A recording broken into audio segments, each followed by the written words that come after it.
Hi everyone, welcome back to the channel. This is Ikram Memon और आज हम कवर करने वाले हैं आपका इंटरनेशनल रिलेशंस का पूरा सिलेबस एक वीडियो में, वन शॉट रिवीजन वीडियो में लेकर आ गई हूँ आपके लिए। बहुत सारे स्टूडेंट्स की डिमांड और रिक्वेस्ट आ रही थी वन शॉट रिवीजन वीडियो की, बट मुझे डिले हो गया ये वीडियो बनाने में due to some health reasons.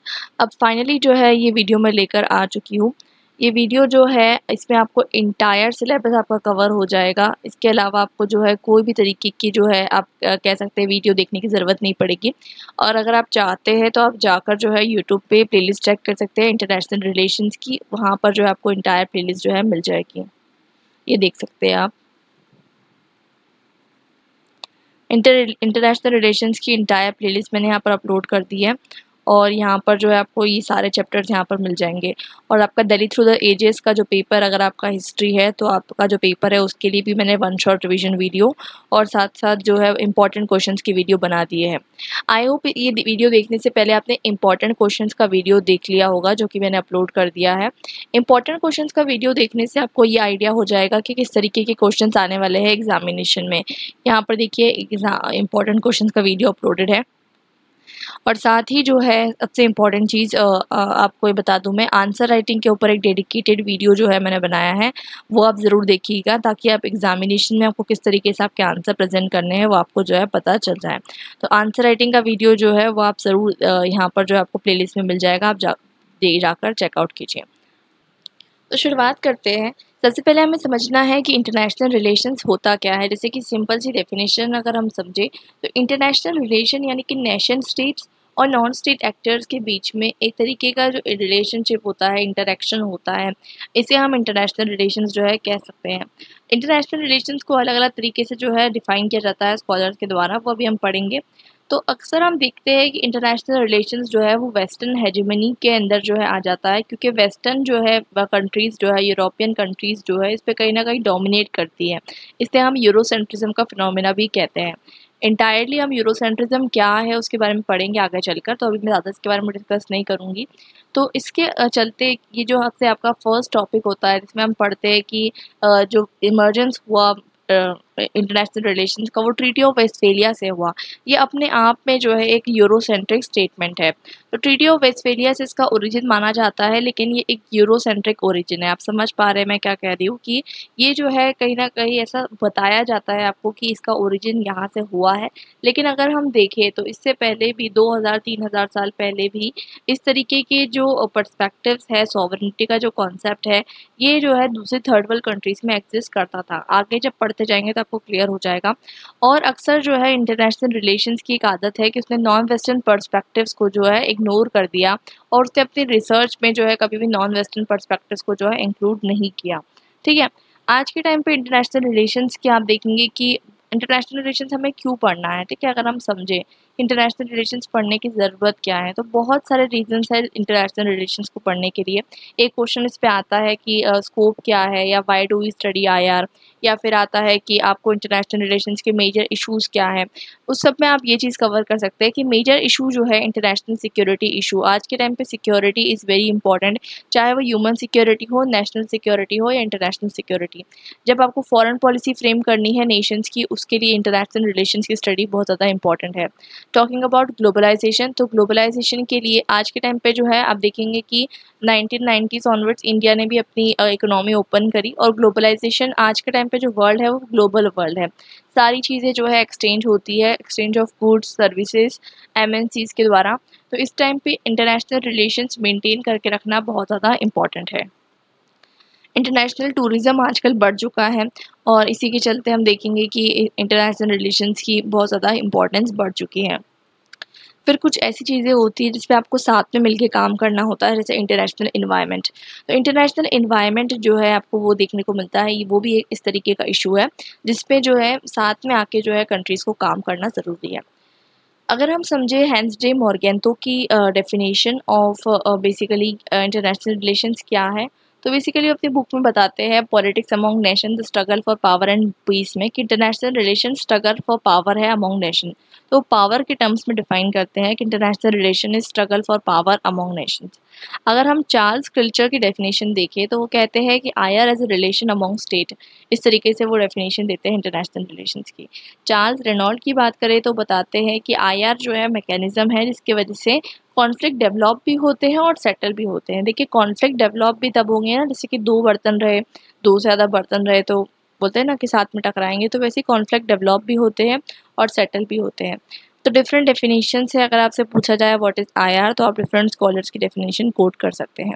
Hartmann जो है बताते हैं कि आईआर एक ऐसी फील्ड ऑफ स्टडी है जो फोकस करती है अपॉन द प्रोसेस जिससे जो है स्टेट एडजस्ट करते हैं, ये स्टेट आएगा, ठीक है, state adjust their national interest to those of other states. तो बेसिकली स्टेट्स अपने खुद के नेशनल इंटरेस्ट को किस तरीके से इंटरनेशनल एरेना में फुलफिल करते हैं, इस चीज़ पे जो है हार्टमैन फोकस करते हैं। मतलब कहीं ना कहीं हर नेशन स्टेट के लिए सबसे ज़्यादा इम्पॉर्टेंट क्या होता है, अपने खुद का नेशनल इंटरेस्ट ही जो है वो सबसे ज़्यादा इम्पॉर्टेंट होता है। बात करते हैं स्कोप एंड नेचर की, तो ग्रेसन किक जो है वो 5 एरियाज आइडेंटिफाई करते हैं जिसमें आप कोऑपरेशन मतलब कर सकते हो आपस में, या फिर इसका स्कोप क्या है, या फिर आज के टाइम पे आईआर का नेचर कैसा है। तो देखिए ये आप अपने अकॉर्डिंग भी बहुत सारी चीज़ें फ्रेम आउट कर सकते हैं, इसमें कोई एक तरीके से बाउंडेशन नहीं है क्योंकि ये जो है आजकल स्कोप बढ़ते जा रहा है, ठीक है। आप नई नई ट्रीटीज़ कोट कर सकते हैं, रिसेंट फिनोमिना कोट कर सकते हैं, ठीक है, global terrorism, cross border terrorism, या फिर आप कोट कर सकते हैं कि किस तरीके से ह्यूमन इंटरवेंशन, आप देखेंगे कि ह्यूमन राइट कमीशन जो है किस तरीके से इंटरवीन करता है नेशनल पॉलिटिक्स में। तो कोई भी तरीके की चीज़ें आप कोट कर सकते हैं रिसेंट फिनोमिना से, बट ये जो कुछ चीज़ें डिफाइंड है बाय स्कॉलर्स वो मैं आपको यहाँ पर बता रही हूँ। तो यहाँ पर ग्रेसन के 5 एरियाज बताते हैं। Nature and function of state, कि बेसिकली आईआर जो है किस चीज़ को स्टडी करता है, स्टेट पावर पे किस तरीके के इन्फ्लुएंसेस होते हैं उसको स्टडी करता है, ग्रेट पावर जो है उसकी पोजीशन क्या है वर्ल्ड स्टेज में उसको स्टडी करता है, और रीसेंट आईआर राइज को स्टडी करता है, और मोर स्टेबल इंटरनेशनल सिस्टम बनाने के लिए जो है स्टडी करता है। देखिए जितना ज़्यादा एक स्टेबल इंटरनेशनल सिस्टम रहेगा कहीं ना कहीं उतना ज़्यादा जो है human quality, life of human quality उतनी अच्छी रहेगी। अगर वॉर्स होते रहेंगे, वर्ल्ड वार्स होते रहेंगे, तो फिर हम किस तरीके से जो है सस्टेन कर पाएंगे। तो इसलिए नेचर और स्कोप की बात की जाए तो इंटरनेशनल रिलेशंस हमेशा चाहता है एक पीसफुल वर्ल्ड ऑर्डर बनाना।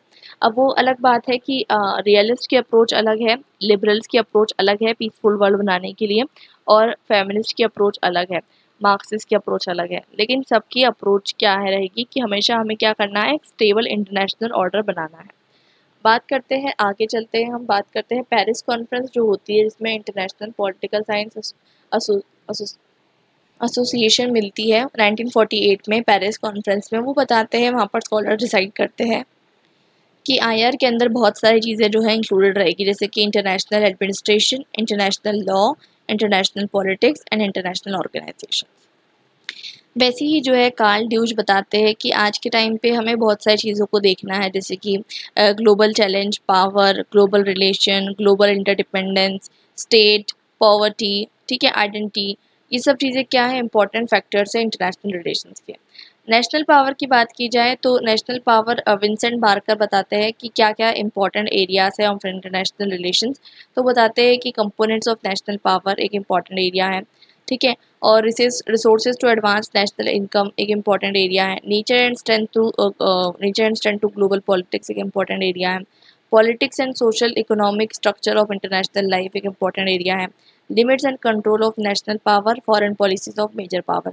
मतलब इसमें बेसिकली ये बताने की कोशिश की जा रही है कि इंपॉर्टेंट एरियाज़ क्या है जो आपको स्टडी करने हैं इंटरनेशनल रिलेशंस में, और हम क्यों स्टडी करते हैं, ठीक है। जैसे कि फॉर एग्जांपल अगर आप मेजर पावर्स की फॉरेन पॉलिसीज़ को स्टडी करेंगे तो क्यों स्टडी करेंगे, ताकि आप अपनी फॉरेन पॉलिसी उसके अकॉर्डिंग फ्रेम आउट कर सकें। जैसे कि मैंने आपको बताया आज के टाइम पे नई प्रॉब्लम्स इमर्ज होकर आ रही है इंटरनेशनल रिलेशंस में, जैसे कि ह्यूमन राइट्स प्रॉब्लम आपको देखने को मिलती है, जेंडर इश्यूज देखने को मिलते हैं, ग्लोबल टेररिज्म, इन्वायरमेंटल इश्यूज, ये सब नए प्रॉब्लम्स जो है आपको देखने को मिलते हैं in terms of international relations.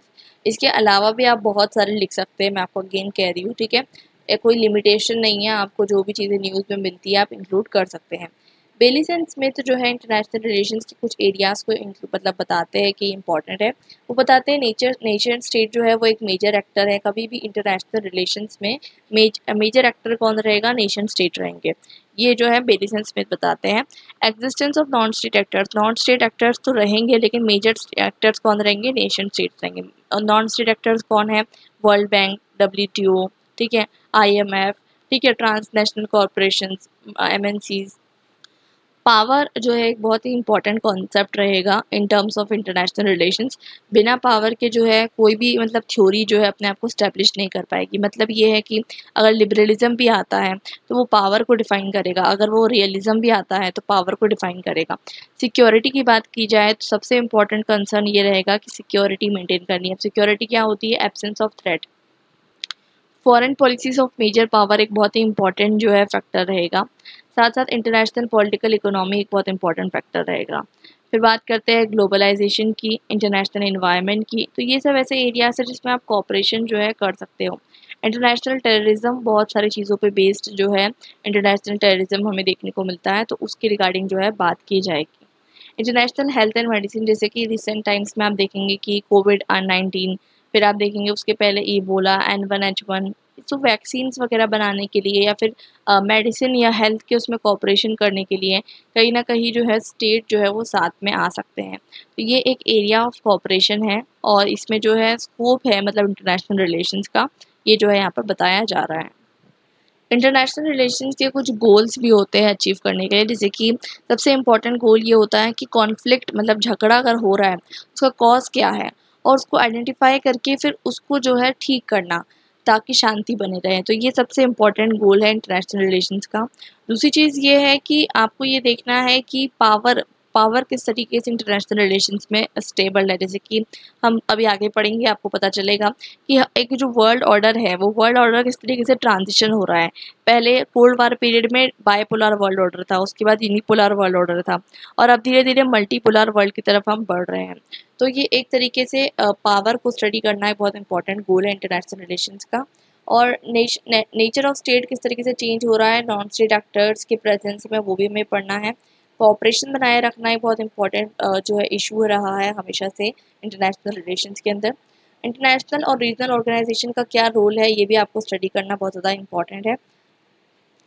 आज के टाइम पे आप देखेंगे कि जो एनार्की का कॉन्सेप्ट था इंटरनेशनल लेवल पे, अब देखिए एनार्की, और मैं आपको बता देती हूँ लेकिन मैं ज़्यादा बेसिक कॉन्सेप्ट्स में नहीं जाऊँगी क्योंकि बेसिक कॉन्सेप्ट्स मैंने ऑलरेडी वीडियोस में कवर किए हैं। एनार्की आपको पता है एब्सेंस ऑफ रूल को कहते हैं। तो इंटरनेशनल लेवल पे एनार्की जो है डिक्लाइन होते जा रही है। अब इसके बहुत सारे रीजंस हैं, जैसे कि नई नई ऑर्गेनाइजेशंस जो है इमर्ज होकर आ रही है, जैसे NATO, EU।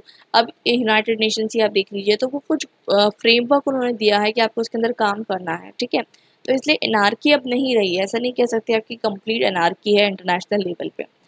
अगर हम बात करें तो आज के टाइम पे जैसे कि नई नई इंस्टीट्यूशंस जो इमर्ज होकर आए हैं, ये इंटरनेशनल लॉ और इंटरनेशनल रिलेशंस को आप देखेंगे स्ट्रेंथन करने की जो है बात करते हैं। लेकिन इसी के साथ साथ आप देखेंगे कि ये सॉवरेनिटी के लिए एक मेजर चैलेंज है। अभी जब हम आगे चलेंगे और पढ़ेंगे सॉवरेनिटी के बारे में और डिटेल में, जब एक अलग से टॉपिक है हमारा सॉवरेनिटी, तो उसमें आपको जो है मैं बताऊंगी कि सॉवरेनिटी के लिए क्या क्या चैलेंजेस जो है इमर्ज होकर आ रहे हैं। बात करते हैं केनेथ वॉल्ट्ज की। तो केनेथ वॉल्ट्ज बहुत इंपॉर्टेंट स्कॉलर है। आगे चल के हम इनके बारे में बात करेंगे और ज़्यादा, जब हम रियलिज़म के अंदर डिस्कस करेंगे इनके आइडियाज़ को, न्यू रियलिज़म के अंदर बेसिकली।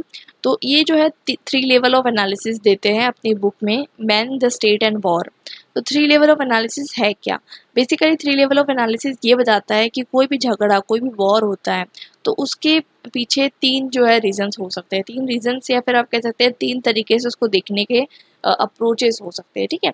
तो एक होता है इंडिविजुअल अप्रोच। इंडिविजुअल मतलब इंडिविजुअल लेवल ऑफ एनालिसिस, जैसे कि कोई एक स्पेसिफिक लीडर रहा, उसकी पर्सनैलिटी की वजह से झगड़े हो रहे हैं, ठीक है। जैसे कि हिटलर था सेकेंड वर्ल्ड वार के टाइम पे, तो इनकी जो पॉलिसी थी उससे जो है सेकेंड वर्ल्ड वार हुआ।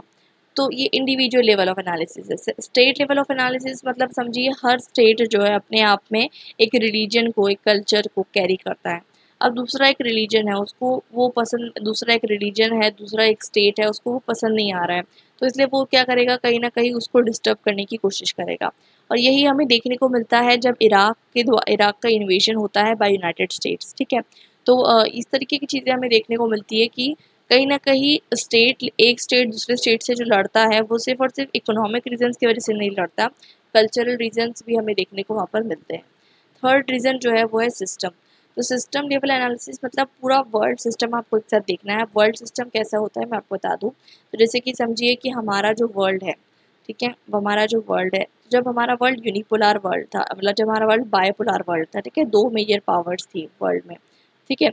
जब दो मेजर पावर्स थी तो आपने देखा कि बहुत सारे, जब कोल्ड वार एरा चल रहा था तो बहुत सारे छोटे छोटे वॉर्स हो रहे थे, ठीक है। और छोटे छोटे वॉर्स क्यों हो रहे थे? ये हो रहे थे सिर्फ और सिर्फ ये दो पावर्स की वजह से, मतलब दो पावर जो है अपनी हेजेमनी मेंटेन करके रख सके, इसलिए कहीं ना कहीं आपको देखने को मिलता है कि वर्ल्ड लेवल पे कंटिन्यूसली कॉन्फ्लिक्ट हो रहे थे। इसे ही हम क्या कहते हैं? कोल्ड वार कहते हैं, ठीक है। तो अब ये क्या था? मतलब बायोपोलर वर्ल्ड को मेंटेन करने के लिए।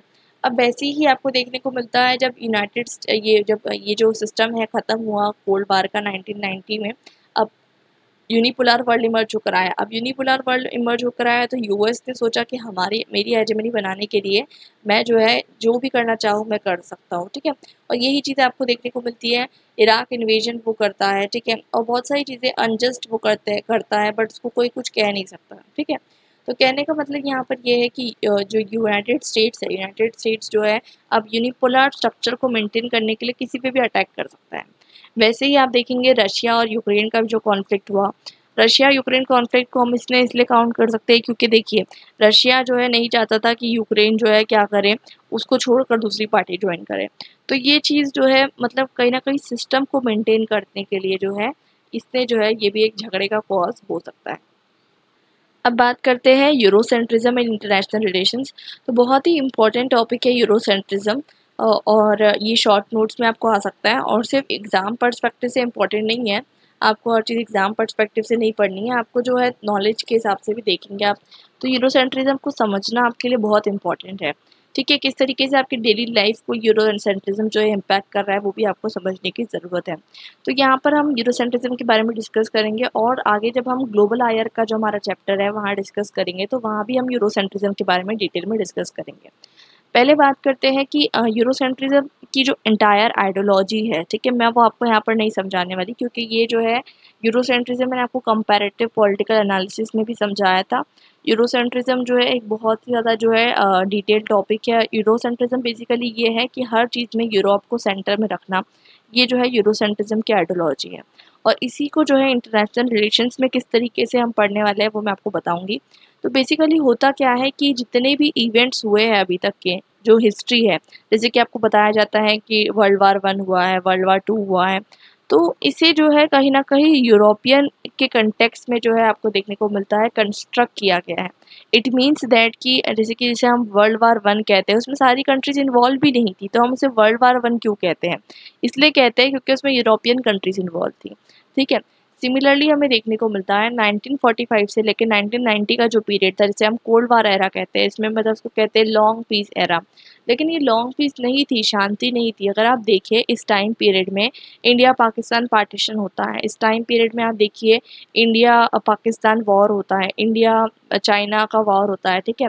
इस टाइम पे अफगानिस्तान वॉर होते हैं, वियतनाम वॉर होता है, इतने सारे वॉर होते हैं, लेकिन उसके बावजूद जो है इसको क्या बताया जाता है कि ये तो लॉन्ग पीस का एरा है। क्यों इसको बताया जाता है? क्योंकि यूरोपियन कंट्रीज में जो है इस तरीके की चीज़ें नहीं हो रही थी। तो आपका जो इंटायर हिस्ट्री है वो यूरोप को सेंटर में रख के जो है कंस्ट्रक्ट किया गया है और इसी को जो है हम यूरोसेंट्रिज्म कहते हैं। देखिए सबसे इम्पोर्टेंट जो आपका कंसर्न होता है कि यूरोसेंट्रिज्म से हमें बाहर कैसे आना है। तो यूरोसेंट्रिज्म से बाहर आने के बहुत सारे तरीके होते हैं। तो ग्लोबल आयर इंटायरली उस पर ही बेस्ड है, लेकिन यहाँ भी हम शॉर्ट में डिस्कस करेंगे। तो सबसे इम्पोर्टेंट चीज़ इसमें जो है आचार्य और बूजन बहुत इंपॉर्टेंट काम करते हैं। वो बताते हैं कि हमें डीकोलोनियल अकाउंट्स जो है उसको बाहर लाने की ज़रूरत है। अब डीकोलोनियल अकाउंट्स मतलब जो कोलोनियल कंट्रीज़ थी, जो थर्ड वर्ल्ड कंट्रीज़ है, उनका पर्सपेक्टिव भी हमें जो है समझने की ज़रूरत है। तो बेसिकली जैसे कि हम अक्सर क्या करते हैं, थ्यूसिडाइड्स, मैकियावेली, प्लेटो, हॉब्स, इनके बारे में पढ़ते हैं, लेकिन हम हमारे जो इंडियन कंटेक्स्ट कहिए या फिर ग्लोबल साउथ कंटेक्स्ट कहिए, अशोका, कौटिल्य, सुनजू, इब्न खालदून, नेहरू, फ्रांस फैनॉन, इनके बारे में नहीं पढ़ते।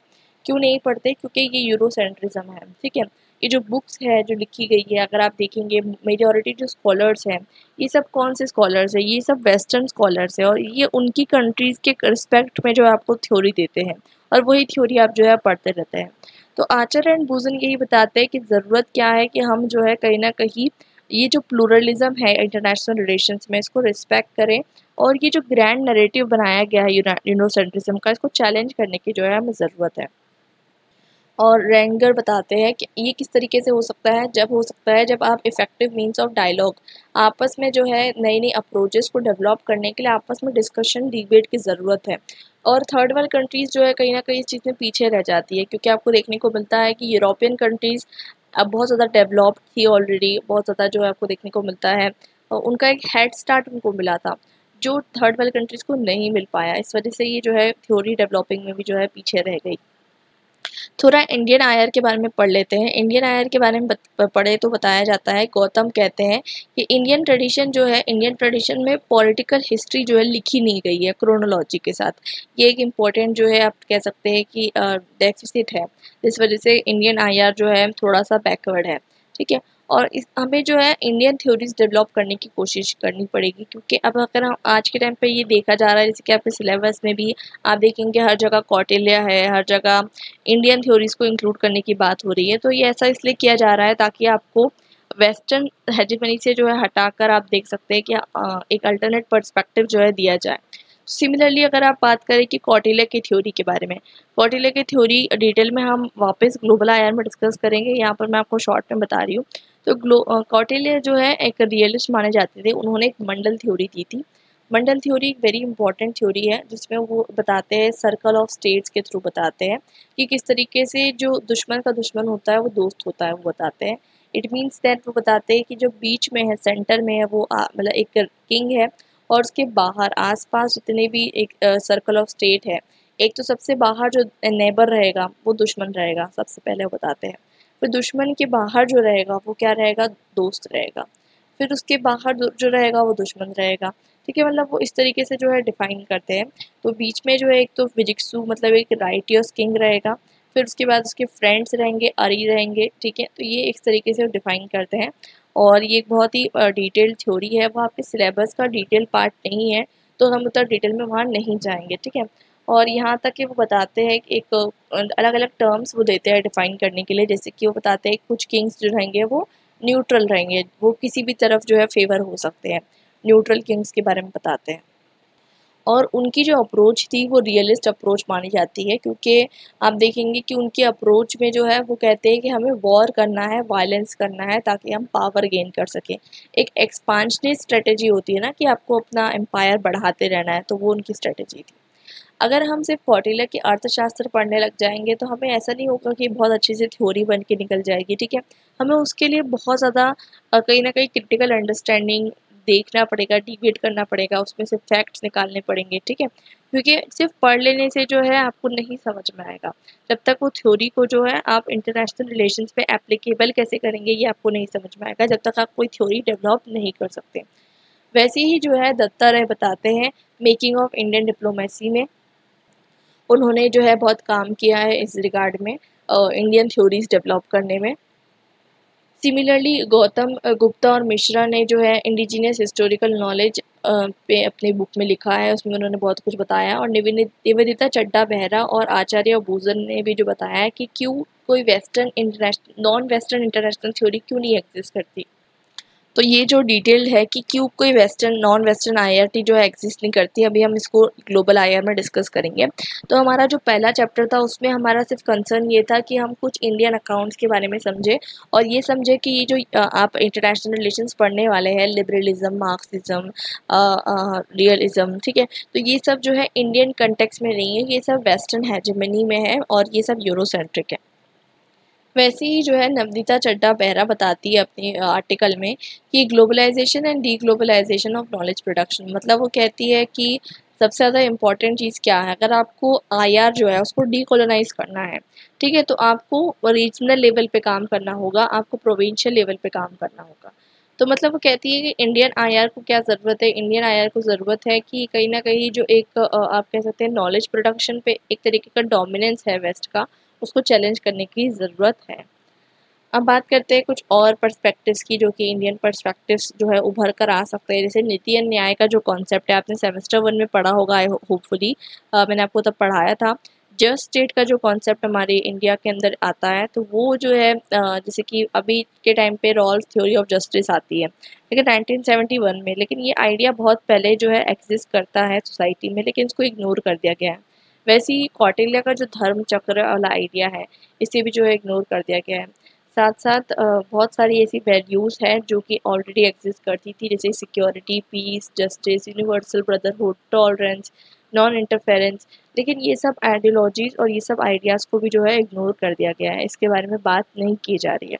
तो कहीं ना कहीं ये एक तरीके का कंसर्न है, क्योंकि जितनी भी ग्लोबल साउथ कंट्रीज है, सिर्फ इंडिया की बात नहीं कर रहे हैं हम। अभी जब ग्लोबल आईआर पढ़ेंगे तब पता चलेगा कि साउथ अफ्रीकन पर्सपेक्टिव, चाइना का पर्सपेक्टिव, उनको भी इग्नोर कर दिया गया। उनके पास भी बहुत अच्छी अच्छी आइडियोलॉजीज़ है और बहुत अच्छी अच्छी उनके पास कहते हैं बेसिस है, लेकिन उसको इग्नोर कर दिया गया है। तो वही चीज़ हम पढ़ने वाले हैं।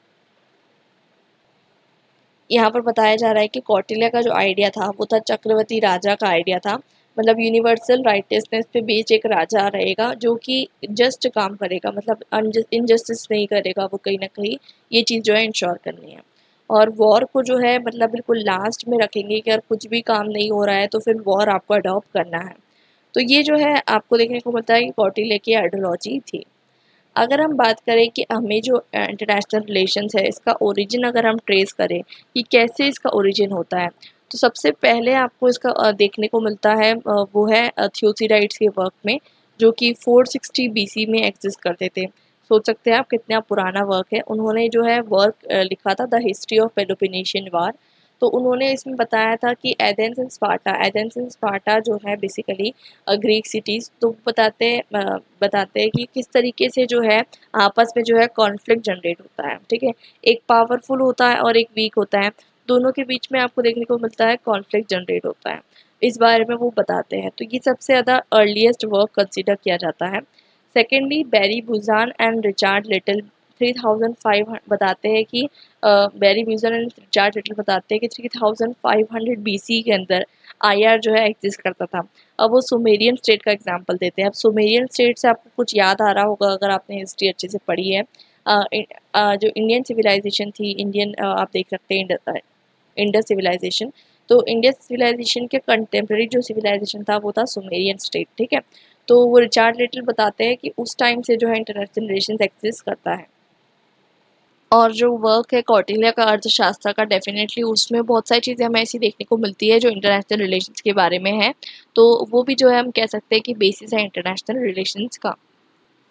अभी बात हो गई ट्रेडिशनल ओरिजिन की। अब मॉडर्न ओरिजिन की बात करें तो डायरेक्ट जो है इसको या तो ट्रीटी ऑफ वेस्टफेलिया से ट्रेस किया जाता है, या फिर इसे हम ट्रेस करते हैं कि जब वर्ल्ड वार 1 हो चुका था। तो वर्ल्ड वार 1 होने के बाद आपको पता है लीग ऑफ नेशंस का स्टैब्लिशमेंट होता है, वहाँ से इसको ट्रेस किया जाता है। और साथ साथ जो है यूनिवर्सिटी ऑफ वेल्स के अंदर एक सेपरेट चेयर इंटरनेशनल पॉलिटिक्स की जो है एस्टेब्लिश की जाती है, यहाँ से इसका ओरिजिन ट्रेस होता है। मतलब ऐसा थ्योरेटिकल डिसिप्लिन, देखिए प्रैक्टिकल कंपोनेंट में जो है चीज़ें एग्जिस्ट करती थी बहुत टाइम से।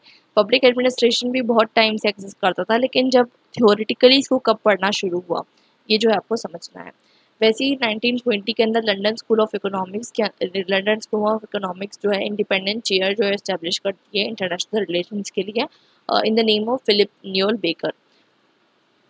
और पहले जो है इंटरनेशनल रिलेशन अपने आप में एक सेपरेट सब्जेक्ट नहीं हुआ करता था, एक सब डिसिप्लिन हुआ करता था बाकी सब्जेक्ट्स का। तो एक क्वेश्चन जो बहुत इंपॉर्टेंट है जो आपको आता है हमेशा, वो ये है कि वेस्टफेलिया की जो ट्रीटी है, मतलब उसका आप देखेंगे कि क्या इंपॉर्टेंस है और पोस्ट वेस्टफेलिया फेज जो है वो किस तरीके से इमर्ज होकर आया। तो ये इसके लिए आपको पहले प्री वेस्टफेलिया लिखना होगा, फिर वेस्टफेलिया लिखना होगा, फिर पोस्ट वेस्टफेलिया लिखना होगा।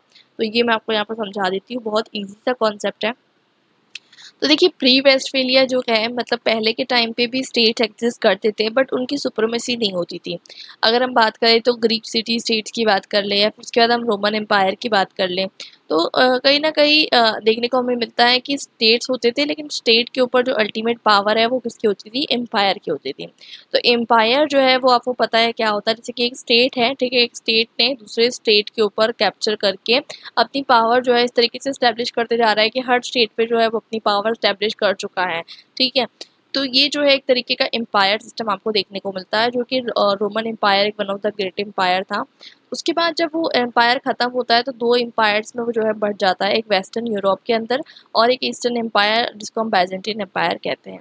दूसरे एम्पायर्स भी वर्ल्ड में एक्सिस्ट करते थे रोमन एम्पायर को छोड़कर, जैसे कि मिडल ईस्ट में ओटोमन एम्पायर एक्सिस्ट करता था। इंडिया में भी जो है एक अलग इंडिया की सिविलाइजेशन थी। इंडिया में बहुत सारे एम्पायर आते रहते हैं, चेंज होते रहते हैं। चाइनीज़ एम्पायर भी एक्सिस्ट करता था। तो अलग अलग वर्ल्ड में अलग अलग एम्पायर्स एक्सिस्ट करते थे, बट ये नेशन स्टेट का कॉन्सेप्ट जो है नहीं हुआ करता था। सॉवरेनिटी का कोई कॉन्सेप्ट नहीं था, कोई डेफिनेट बाउंड्रीज नहीं थी कि आपकी ये बाउंड्री है, हमारी ये बाउंड्री है, ठीक है। कोई भी किसी की बाउंड्री में घुस सकता था कभी भी, ठीक है। और इंडिपेंडेंट नहीं थे, मतलब कहने का मतलब ये है कि अक्सर जो स्टेट्स हुआ करते थे, क्योंकि वो जो है उनके पास इतनी रिसोर्सेज नहीं होती थी, इसलिए वो एम्पायर पर डिपेंड करते थे फॉर देयर फाइनेंशियल नीड्स। और अक्सर जो है इसमें वॉर होते थे, डिस्ट्रेस आपको देखने को मिलता था। इसलिए क्योंकि आपको देखने को मिलता है कोई डेफिनेट बाउंड्री नहीं है, तो कोई भी किसी की बाउंड्री में घुसते चला जा रहा है। एक्सपांशनिस्ट स्ट्रेटजी लोग फॉलो करते थे, मतलब देखेंगे कहीं ना कहीं आपकी दूसरे के स्टेट में जो है कैप्चर करना है, ये स्टेट कैप्चर करना है, वो स्टेट कैप्चर करना है। तो ये चीज़ जो है कंटिन्यूसली चलते रहती थी। अब जब ट्रीटी ऑफ वेस्टफेलिया इमर्ज होकर आया तो ये किस तरीके से होता है। देखिए, ट्रीटी ऑफ वेस्टफेलिया बहुत इंपॉर्टेंट है, आप उसको समझिए ध्यान से। तो इसका जो है 30 ईयर्स ऑफ जो वॉर होता है बिटवीन प्रोटेस्टेंट एंड कैथोलिक्स। अब प्रोटेस्टेंट्स कहाँ के, बोहेमिया के, और कैथोलिक्स ऑफ हैब्सबर्ग एम्पायर, ये दोनों भी कहाँ पर रहते हैं, रोमन एम्पायर के अंदर। दोनों के बीच में वॉर चलता है, 30 ईयर्स ऑफ रिलीजियस वॉर। और उसके बाद फाइनली ये जो ट्रीटी जो है साइन होती है। और साथ साथ जो है इसके अलावा 80 ईयर्स ऑफ वॉर भी इसमें एंड होता है, 2 वॉर जो है इसमें एंड होता है। तो ट्रीटी ऑफ वेस्टफेलिया बहुत इंपॉर्टेंट मानी जाती है। अब क्यों मानी जाती है वो भी हम समझेंगे, और उसका क्या इंपॉर्टेंस है वो भी समझेंगे। तो बेसिकली ट्रीटी ऑफ वेस्टफेलिया है क्या, इसमें बहुत सारी पीस ट्रीटी, जब कोई भी दो कंट्रीज वॉर में होती है, उसके बाद वो वॉर खत्म होता है तो वहाँ पर पीस ट्रीटी साइन करवाई जाती है। और वैसे ही जो है पीस ट्रीटी साइन करवाई गई थी मई से लेकर अक्टूबर के बीच में 1648 में, और ओस्नाबर्ग एंड मिंस्टर की सिटीज़ में। और इसमें जो है 30 ईयर्स ऑफ वॉर भी खत्म हुआ और 80 ईयर्स ऑफ वॉर भी खत्म हुआ। 30 ईयर्स ऑफ वॉर जो है वो रिलीजियस वॉर था, और 80 ईयर्स ऑफ वॉर जो है वो डच वॉर ऑफ इंडिपेंडेंस था। अब ये जो ट्रीटी आई इसका मतलब क्या है, इसका ट्रीटी का मतलब ये था कि अब सब जो है अपनी शांति जो है मेंटेन करके रखेंगे, और कोई भी किसी को जो है डोमिनेट नहीं करेगा। ऑलरेडी जो है एक पीस ऑफ ऑक्सबर्ग करके एक ट्रीटी ऑलरेडी साइन हुई थी, ठीक है, 1555 में। तो उसको जो है कोई भी रिस्पेक्ट नहीं कर रहा था, उसको जो है रिस्पेक्ट नहीं कर रहे थे, इस वजह से वॉर हुए। तो अब कहा गया कि अब पीस ऑफ ऑक्सबर्ग हमें फिर से रिकॉग्नाइज करना है। और जो नॉन डोमिनेंट मतलब क्रिश्चियंस रहेंगे, जैसे कि आपको देखने को मिलता है उस टाइम पर प्रोटेस्टेंट्स और कैथोलिक्स के बीच में जो है बेसिकली वॉर हो रहा था। तो ये इस कॉन्सेप्ट सेकुलरिटी का भी आता है कि रिलीजन अलग है और स्टेट अलग है, ठीक है। तो उस टाइम तक क्या था कि चर्च जो है वो डोमिनेट करता था, चर्च जो है डोमिनेट करता था। बट आपको देखने को मिलता है कि चर्च का जो डोमिनेशन है उस टाइम पर डिक्लाइन हो रहा था, और इसकी वजह से आपको देखने को मिलता है कि चर्च जो है डिक्लाइन हो गया स्टेट से। आप समझ पा रहे हैं, स्टेट से जो है चर्च हट गया और स्टेट अलग हो गया और रिलीजन अलग हो गया। तो ये जो है कहीं ना कहीं आपको देखने को मिलता है सेक्युलरिटी का भी कॉन्सेप्ट यहाँ से इमर्ज होकर आया, और सॉवरेनिटी का भी जो है कॉन्सेप्ट इमर्ज होकर आया। तो नए नए जो है आप देख सकते हैं कि फीचर्स इमर्ज होकर आए, जैसे sovereignty, issue of diplomacy, mediation, ठीक है। तो ये सब नए नए जो है आप देख सकते हैं फीचर्स इमर्ज होकर आए। फिर हम देखते हैं कि जो मॉडर्न स्टेट थे वेस्टफेलिया के बाद जो इमर्ज होकर आते हैं, उसमें स्टेट को जो है पावर देती गई, ठीक है। अब एम्पायर का धीरे धीरे जो है खत्म हो रहा है, स्टेट के जो है वो पावरफुल होते जा रहे हैं। तो स्टेट को जो है पावर मिलते जा रही है, और सॉवरेनिटी का कॉन्सेप्ट इमर्ज होकर आ रहा है। सॉवरेनिटी तो आपको पता होगा, फिर भी बता दे रही हूँ। सॉवरेनिटी मतलब जो है स्टेट जो है वो अल्टीमेट पावर रहेगा, ठीक है, अल्टीमेट पावर रहेगा। सॉवरेनिटी के बारे में हम और डिस्कस करेंगे, एक इंटायर टॉपिक है उसके बारे में। तो सॉवरेनिटी मतलब अल्टीमेट पावर कौन रहेगा, स्टेट रहेगा, उससे ऊपर कोई पावर नहीं है। दूसरी बात करते हैं टेरिटोरियल इंटीग्रिटी की, एक दूसरे की टेरिटरीज में घुसना नहीं है, एक दूसरे की टेरिटरी को रिस्पेक्ट करना है। इक्वालिटी की बात हो रही है यहाँ पर, और सेक्युलरिटी की बात हो रही है, मैंने अभी आपको बताया। आइडिया ऑफ ग्लोबल कम्युनियन मतलब सब लोग इक्वल है। और बाद में हम देखेंगे कि 1914 के बीच में जब मतलब जो वॉर होता है वर्ल्ड वार 1 और वर्ल्ड वार 2, तो उसमें भी जो है कुछ कुछ कॉन्सेप्ट्स जो है वेस्टफेलिया की ट्रीटी से ही अडॉप्ट किए जाते हैं। और अगर हम समझे तो यूनाइटेड नेशन का जो चार्टर है, तो यूनाइटेड नेशन का जो चार्टर है उसमें जो है आपको देखने को मिलता है कि जो पीस ऑफ वेस्टफेलिया से ही जो है कुछ कुछ कॉन्सेप्ट जो है लिए गए हैं। तो मतलब peace of Westphalia, treaty of Westphalia एक बहुत ही इंपॉर्टेंट आप देख सकते हैं क्वेश्चन है। क्वेश्चन की बात नहीं है यहाँ पर, आप कह सकते हैं कि इंटरनेशनल रिलेशंस के डिसिप्लिन के अंदर पीस ऑफ वेस्टफेलिया एक लैंडमार्क है, एक बहुत ही इंपॉर्टेंट आप कह सकते हैं बिग बैंग है, बिग बैंग थ्योरी है, मतलब यहाँ से इसका ओरिजिन ट्रेस किया जाता है। ठीक है, तो आई होप ये जो है आपको समझ में आ चुका होगा। अगर आपसे कोई पूछ ले कि पोस्ट वेस्टफेलिया फेज कैसा था, तो पोस्ट वेस्टफेलिया फेज में भी जो है बहुत ज़्यादा जो प्रिंसिपल्स थे वेस्टफेलिया के वो बहुत ज़्यादा काम में आ रहे थे। जैसे कि अगर आप देखेंगे फ्रेंच रिवॉल्यूशन हुआ तो उसमें भी कहीं ना कहीं ये जो कॉन्सेप्ट था ट्रीटी ऑफ वेस्टफेलिया का वो यूज़ हुआ। साथ साथ आप देखेंगे ये वेस्टफेलिया के कॉन्सेप्ट को ही जो है हथियार बना के यूरोपियन ने जो है क्या करी, अपनी हेजेमनी बना ली और कोलोनिज्म करने लग गए। ठीक है, और साथ साथ अमेरिकन डिक्लेरेशन ऑफ इंडिपेंडेंस जो हुआ था उसमें भी जो है, अब मैं आगे चल के बताऊंगी आपको, उसमें भी जो है ये जो है अडॉप्ट किया जाता है कि सॉवरेनिटी जो है वो सबसे ज़्यादा इम्पोर्टेंट रहेगी। और वर्ल्ड वार 1 और वर्ल्ड वार 2 के बीच में जो मीडिएशन हुआ उसके अंदर भी जो है आपको देखने को मिलता है क्या काम में आया, जो ट्रीटी ऑफ वेस्टफेलिया के प्रिंसिपल्स थे वो वहाँ पर जो है काम में आते हैं। ठीक है, अभी अगर चीज़ें क्लियर नहीं हो रही है आगे चलकर देखिएगा आपको जो है समझ में आ जाएगा। अगर आप पहली बार जो है इसको कवर कर रहे हैं और अभी तक नहीं पढ़ा है अभी तक आपने सिलेबस, शायद आपको जो है चीज़ें क्लियर नहीं हो रही होगी। अगर आपने वीडियोस देख लिया और फिर आप ये देख रहे हैं तो फिर आपको डेफिनेटली जो है चीज़ें क्लियर हो चुकी होगी। अब बात करते हैं, ये जो पूरा एंटायर आपका सिलेबस है उसमें डिफरेंट थ्योरीज दी गई है, तो ये जो आप अगर समझ लेंगे तो आपको पूरा समझ लीजिए क्रक्स जो है इसका समझ में आ गया। तो सबसे इम्पॉर्टेंट जो होती है, दो तरीके की थ्योरीज होती है। ठीक है, दो तरीके की थ्योरी, एक होती है ट्रेडिशनल या मेन स्ट्रीम थ्योरी जिसे हम कहते हैं, ठीक है, और एक क्रिटिकल थ्योरीज।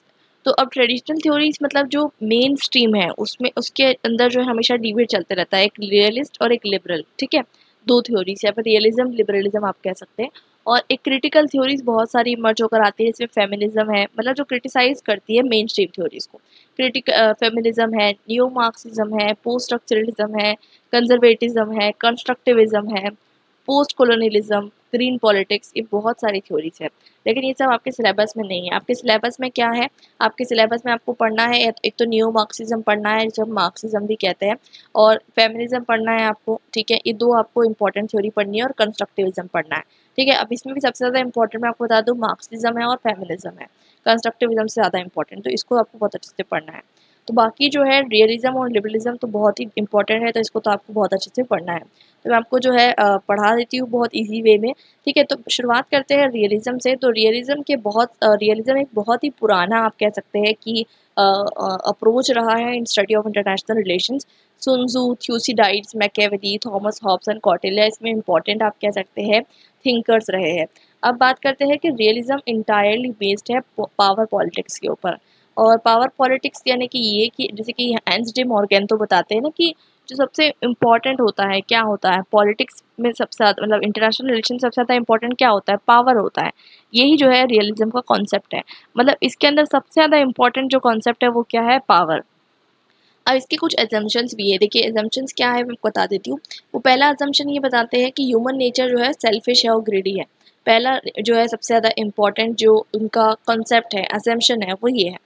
सेकंड वो बताते हैं कि politics is by power and coercion. अगर आपको पॉलिटिक्स करनी है तो आपको किससे करनी है, पावर और कोर्जन से करनी होगी। ठीक है, थर्ड थिंग वो बताते हैं कि स्टेट सबसे ज़्यादा इंपॉर्टेंट एक्टर्स होते हैं, स्टेट ही जो है सबसे ज़्यादा इंपॉर्टेंट ग्लोबल एक्टर्स होते हैं। फोर्थ वो बताते हैं कि स्टेट अपने सेल्फ इंटरेस्ट के लिए काम करते हैं और सर्वाइवल उनके लिए सबसे ज़्यादा इंपॉर्टेंट होता है। ऑफकोर्स सी बात है कि रियलिज्म बहुत पहले इसका ओल्डेस्ट ट्रेडिशन है आप कह सकते हैं। तो जब से रियलिज्म है तब से उस टाइम पे क्या होता था कि सबसे ज़्यादा इंपॉर्टेंट स्टेट के लिए क्या होता था, सर्वाइवल करना, सिक्योरिटी सबसे ज़्यादा इंपॉर्टेंट होती थी। इसलिए जो है कहीं ना कहीं कंस्टेंटली दूसरे स्टेट के खिलाफ वॉर करते रहते थे। तो यही चीज़ जो है रियलिज्म में बताई जाती है। उसके बाद हम बात करते हैं कि स्टेट्स जो है वो एनार्की के कॉन्सेप्ट में जो है एग्जिस्ट करते हैं। अब एनार्की के कॉन्सेप्ट में एग्जिस्ट करते हैं वो तो आपको समझ में आ ही गया होगा कि इंटरनेशनल लेवल पे कोई गवर्नमेंट नहीं है। ठीक है, इंटरनेशनल लेवल पे कोई गवर्नमेंट नहीं है। 1 2 3 4 200 से ज़्यादा कंट्रीज आप देखेंगे है, लेकिन उसके बाद आप देखेंगे कि कोई भी तरीके का उस पर गवर्न नहीं कर सकता। ठीक है, तो ये जो है एनार्की है और इसलिए आपको सेल्फ हेल्प पे जो है रिलाई करना होगा, कोई आपकी मदद करने नहीं आएगा। बैलेंस ऑफ पावर आपके लिए बहुत इंपॉर्टेंट है। बैलेंस ऑफ पावर अगर आप मेंटेन करेंगे तो आपको जो है कोल्ड वार मतलब आपको अगर आपको वॉर नहीं करना है तो आपको बैलेंस ऑफ पावर मेंटेन करके चलना होगा। साथ साथ यहाँ पर वो बोलते हैं कि एथिकल कंसिडरेशन मतलब कोई भी मॉरलिटी की बात जो है इंटरनेशनल रिलेशंस में आप मत करिए, मतलब मॉरलिटी के नाम की कोई चीज़ होनी नहीं चाहिए, ठीक है। इंटरनेशनल रिलेशंस में मॉरलिटी की कोई जगह नहीं होती है अकॉर्डिंग टू रियलिस्ट स्कॉलर्स। वो बताते हैं कि सबसे ज़्यादा इंपॉर्टेंट कंसर्न क्या है कि ज़्यादा से ज़्यादा पावर जो है एक्यूमुलेट कर लो, और वो ये बताते हैं कि स्टेट अपने आप की यूटिलिटी को मैक्सिमाइज करने की कोशिश करते हैं, और नेशनल इंटरेस्ट हमेशा बहुत इंपॉर्टेंट फैक्टर होता है जब आप फॉरेन पॉलिसी फ्रेम करने जाते हो, ठीक है। तो ये आई होप आपको सब चीज़ें समझ में आ चुकी होगी कि किस तरीके की आइडियोलॉजी जो है रियलिज्म की है। आई होप यहाँ तक कि आपको चीज़ें क्लियर है। अब बात कर लेते हैं स्कॉलर्स के बारे में। तो मैकियावेली जो है वो एक इम्पॉर्टेंट स्कॉलर समझे जाते हैं इस फील्ड में। वो इटालियन फिलोसोफर थे, उन्होंने अपनी बुक में बताया था द प्रिंस में, जो कि 1513 में पब्लिश हुई थी। तो वो बताते हैं कि प्रिंस की क्वालिटीज़ कैसी होनी चाहिए, ठीक है। सेकेंडली थ्यूसिडाइड, सुन त्सू, कौटिल्य, ठीक है। British political philosopher Thomas Hobbes और जेनेवन स्कॉलर जीन जैके रोजो। तो ये सब जो है इंपॉर्टेंट स्कॉलर्स है in context of realism. 20th century में सबसे लेटेस्ट जो स्कॉलर आते हैं जो स्टडी करते हैं इस बारे में, हैंस डी मॉर्गन, तो ये भी जो है सबसे ज़्यादा इंपॉर्टेंट स्कॉलर है। स्ट्रक्चरल रियलिस्ट मतलब देखिए अब इसमें डिफरेंट तरीके के रियलिज्म में भी डिफरेंट तरीके के होते हैं, ठीक है, वो मैं आपको आगे बताऊंगी। एक होता है आपको देखने को मिलता है क्लासिकल रियलिज्म, और एक आपको देखने को मिलता है नियो क्लासिकल रियलिज्म और एक नियो रियलिज्म। तीनों अलग अलग स्ट्रैंड है इसके अंदर, ठीक है, रियलिज्म के अंदर। तो भी हम आगे पढ़ेंगे तो आपको समझ में आ जाएगा। तो स्ट्रक्चरल रियलिस्ट में कौन से इंपॉर्टेंट है? स्ट्रक्चरल रियलिस्ट को हम नियो रियलिस्ट भी कहते हैं, ठीक है। स्ट्रक्चरल रियलिस्ट में इंपॉर्टेंट है केनेथ वॉल्स और जॉन मीराशैम्बर। और नियो क्लासिकल रियलिस्ट में कौन इंपॉर्टेंट है? फरीद जकरिया एंड गिडेन रोज, ठीक है, ये इसमें इंपॉर्टेंट है। अब दोनों का मतलब दोनों में कुछ कुछ चीज़ें जो है कॉमन है और कुछ कुछ चीज़ें जो है अलग है, ठीक है। वो हम पढ़ेंगे कि क्या डिफरेंस है और क्या सिमिलैरिटीज़ है, ठीक है।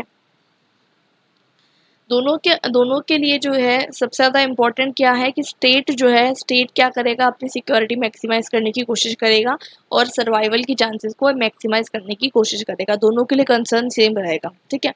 लेकिन कुछ चीज़ें जो है डिफरेंस भी होने वाली है दोनों के बीच में, ठीक है। वो डिफरेंस क्या होने वाला है हम आगे पढ़ने वाले हैं। According to both of them, दोनों के लिए क्या चीज़ें इंपॉर्टेंट है? एक तो वाइटल इंटरेस्ट होता है स्टेट का, एक नॉन वाइटल इंटरेस्ट होता है। वाइटल मतलब बहुत ज़रूरी इंटरेस्ट, अगर ऐसे इंटरेस्ट जिसको अगर उसको नहीं मिल रहा है तो उसके लिए वो वॉर भी कर सकता है। और नॉन वाइटल इंटरेस्ट मतलब कुछ ऐसे इंटरेस्ट जिसको अगर वो नहीं मिल रहा है तो एडजस्ट भी कर लेगा, ठीक है।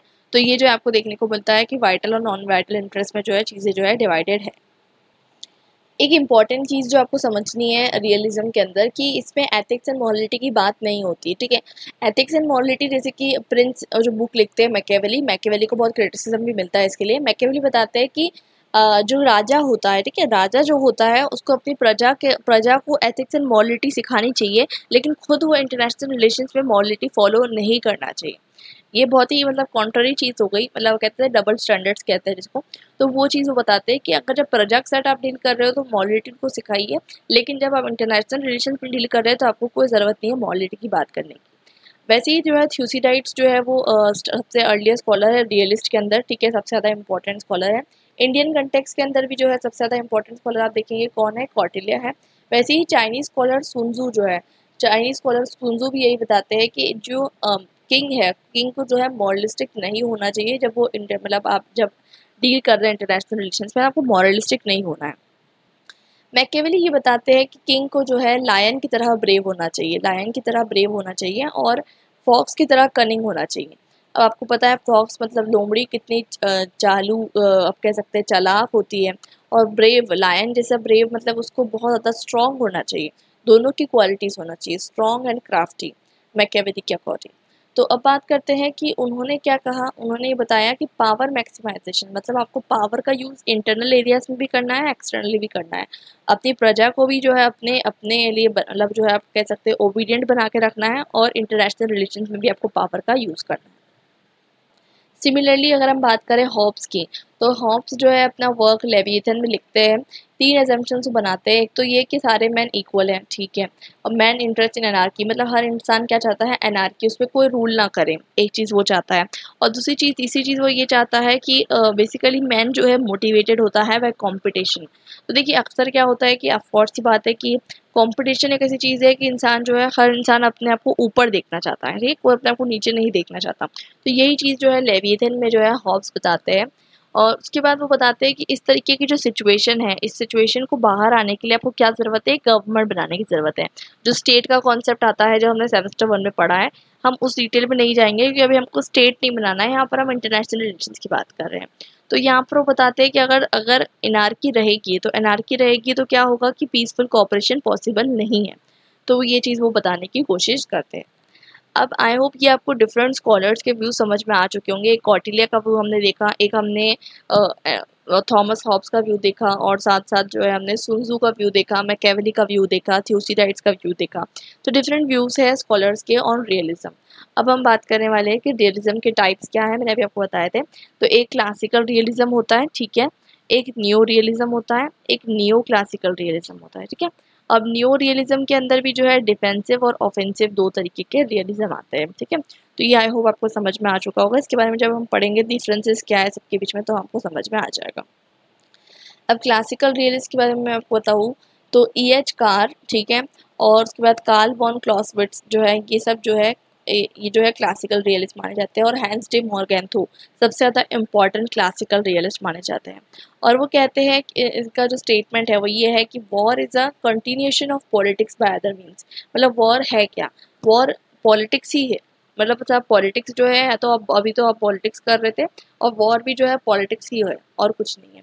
और E.H. कार भी जो है बताते हैं अपनी बुक में 20 ईयर्स ऑफ क्राइसिस में कि बेसिकली वो बताने की कोशिश करते हैं कि कोई भी चीज़ होती है तो उसका एक सीक्वेंस होता है, कॉज एंड इफेक्ट रिलेशनशिप होता है।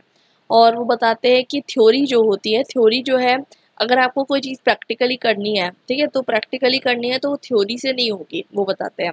वैसे ही वो बताते हैं कि पॉलिटिक्स जो है वो आप ऐसा नहीं होगा कि थ्योरी आपने पढ़ ली तो आप पॉलिटिक्स करने चल जाओगे, ऐसा नहीं हो सकता। सिमिलरली वो बताते हैं कि पॉलिटिक्स में एथिक्स एंड मॉरलिटी की कोई जगह नहीं होती। तो ये सब जो है क्लासिकल रियलिस्ट माने जाते हैं। और हैंस डे मॉर्गेंथो के बारे में अभी हम डिटेल में पढ़ेंगे। हैंस डे मॉर्गेंथो का तो एक क्वेश्चन बहुत इंपॉर्टेंट है, समझिए, वो आएगा ही। तो हैंस डे मॉर्गेंथो के जो 6 प्रिंसिपल्स है वो सबसे ज़्यादा इंपॉर्टेंट जो है समझे जाते हैं। अब बात करी जाती है कि पॉलिटिक्स जो है, पॉलिटिक्स में वो कहते हैं, ये तो कहते हैं E.H. कार की मॉरलिटी की कोई ज़रूरत नहीं है।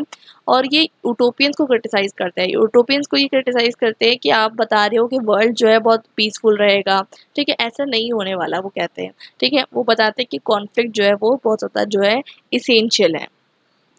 जैसे कि उनकी थ्योरी रहती है, E.H. कार ही बताते हैं कि लीग ऑफ नेशन आपको पता है कब स्टैब्लिश हुई थी। देखिए, थोड़ी बहुत चीज़ें आपको पता होनी चाहिए क्योंकि हर चीज़ हम बेसिक से नहीं पढ़ सकते।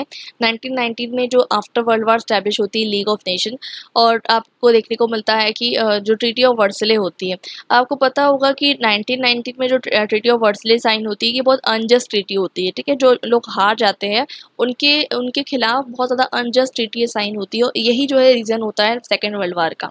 तो इसलिए वो E.H. कार कहते हैं कि जो ऐसा आप बताने की कोशिश कर रहे हैं कि इंटरनेशनल ऑर्गेनाइजेशन होने की वजह से वॉर नहीं होगा, तो ऐसा नहीं है। सिमिलरली वो बताते हैं कि जापान एंड मंचूरिया के बीच में जो वॉर हो रहा था 1931 में, और इटली ने जब अटैक किया था अबिसिनिया में 1935 में, तो लीग ऑफ नेशन जो है शांत, मतलब बिल्कुल म्यूट स्पेक्टेकर बन के बोलते हैं ना, बैठी हुई थी और कुछ उसने किया नहीं लीग ऑफ नेशन ने। तो वो कहते हैं कि इंटरनेशनल ऑर्गेनाइजेशन कोई काम की नहीं होती, वॉर जो है मतलब वॉर को प्रिवेंट करने के लिए कोई काम की नहीं होती इंटरनेशनल ऑर्गेनाइजेशन। अभी आप देख लीजिए, रशिया यूक्रेन वॉर हुआ तो सब क्रिटिसाइज तो कर रहे हैं, ठीक है, लेकिन क्या हम वॉर रोक पाए? नहीं रोक पाए, ठीक है। तो यूनाइटेड नेशंस भी है अभी, लेकिन कुछ कर पा रही है, नहीं कर पा रही। तो यही E.H. कार का जो है कहना है।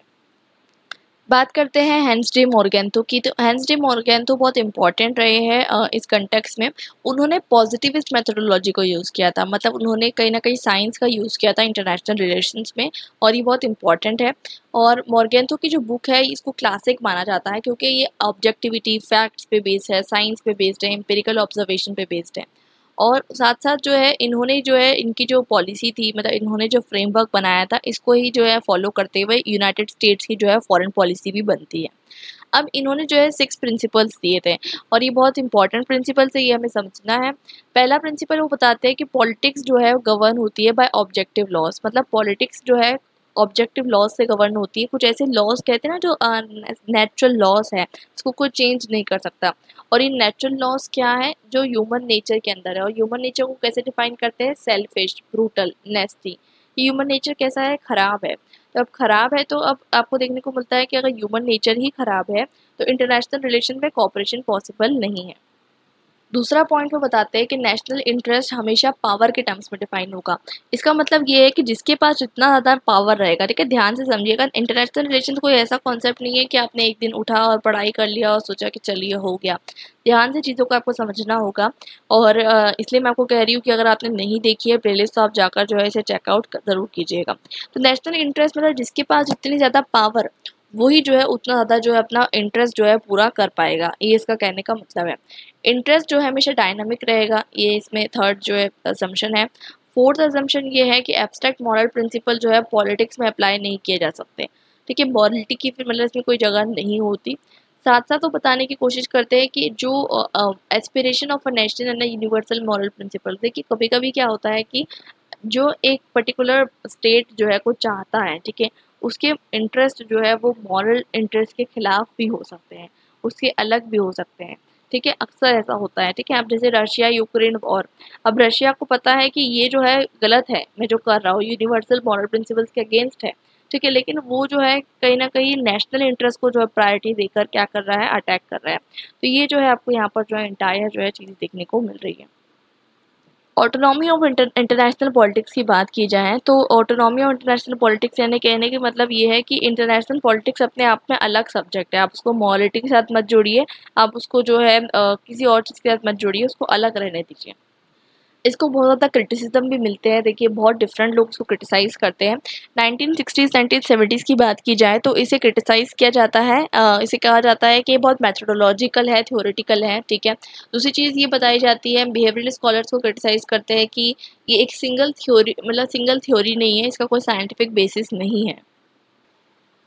वैसे ही बताया जाता है कि इसका कोई प्रॉपर ओपिनियन नहीं है बैलेंस ऑफ पावर के बारे में, ना ही नेशनल इंटरेस्ट के बारे में, और ये फैक्चुअली एनालाइज नहीं कर पा रहा है बहुत सारी चीज़ों को, मतलब बहुत सारे क्रिटिसिज्म इसके निकल कर आते हैं। ये पावर के कॉन्सेप्ट को इवॉल्यूएट नहीं कर पा रहा है, भाई कितनी पावर चाहिए, वो कहता है कि हर स्टेट को पावर चाहिए, तो कितनी पावर चाहिए, कोई पावर की कोई लिमिट भी तो होनी चाहिए कि इन्फिनिटी पावर, मतलब कितनी पावर चाहिए। हर स्टेट अगर ये पॉलिसी फॉलो करने लग गया और अपनी अपनी पावर जो है बढ़ाने लग गया तो कोई एंड ही नहीं होने वाला ना, कोई एंड ही नहीं है इस चीज़ का, तो इस चीज़ को जो है वो क्रिटिसिज्म उनको मिलता है। और पोस्ट मॉडर्निस्ट भी इसको खिलाफ जाते हैं, वो कहते हैं कि ये जो कहते हैं ना कि नॉलेज जो है, नॉलेज का एक ऑब्जेक्टिव मीनिंग है, पोस्ट मॉडर्निज्म हर चीज़ को चैलेंज करते हैं, आपको पता होगा, वो ट्रुथ को, रियलिटी को, हर चीज़ को चैलेंज करते हैं। तो वो ही चीज़ वो कहते हैं कि ये जो आपने कहा कि ह्यूमन नेचर सेल्फिश है, ये आपका गलत असम्पशन है, इस तरीके से वो चैलेंज करते हैं। जे.एन. टिकनर जो कि एक बहुत इंपॉर्टेंट फेमिनिस्ट है, उनका क्रिटिसिज्म बहुत इंपॉर्टेंट है एग्जामिनेशन पर्सपेक्टिव से, और ये मैं आपको अभी यहाँ पर समझा दे रही हूँ, ये मैं आपको फिर फेमिनिज्म में नहीं कवर करूँगी। तो फेमिनिज्म के अंदर जो है ये क्रिटिसिज्म भी आता है, और ये जे.एन. टिकनर का क्रिटिसिज्म जो है ये रियलिज्म का क्रिटिक भी है, ठीक है। तो दोनों चीज़ें आपको यहाँ पर कवर हो जाएगी। वो बताती है जे.एन. टिकनर की ये जो इंटायर फिलोसफी है ये मैस्कुलिनिटी पे बेस्ड है और जेंडर बायस्ड है।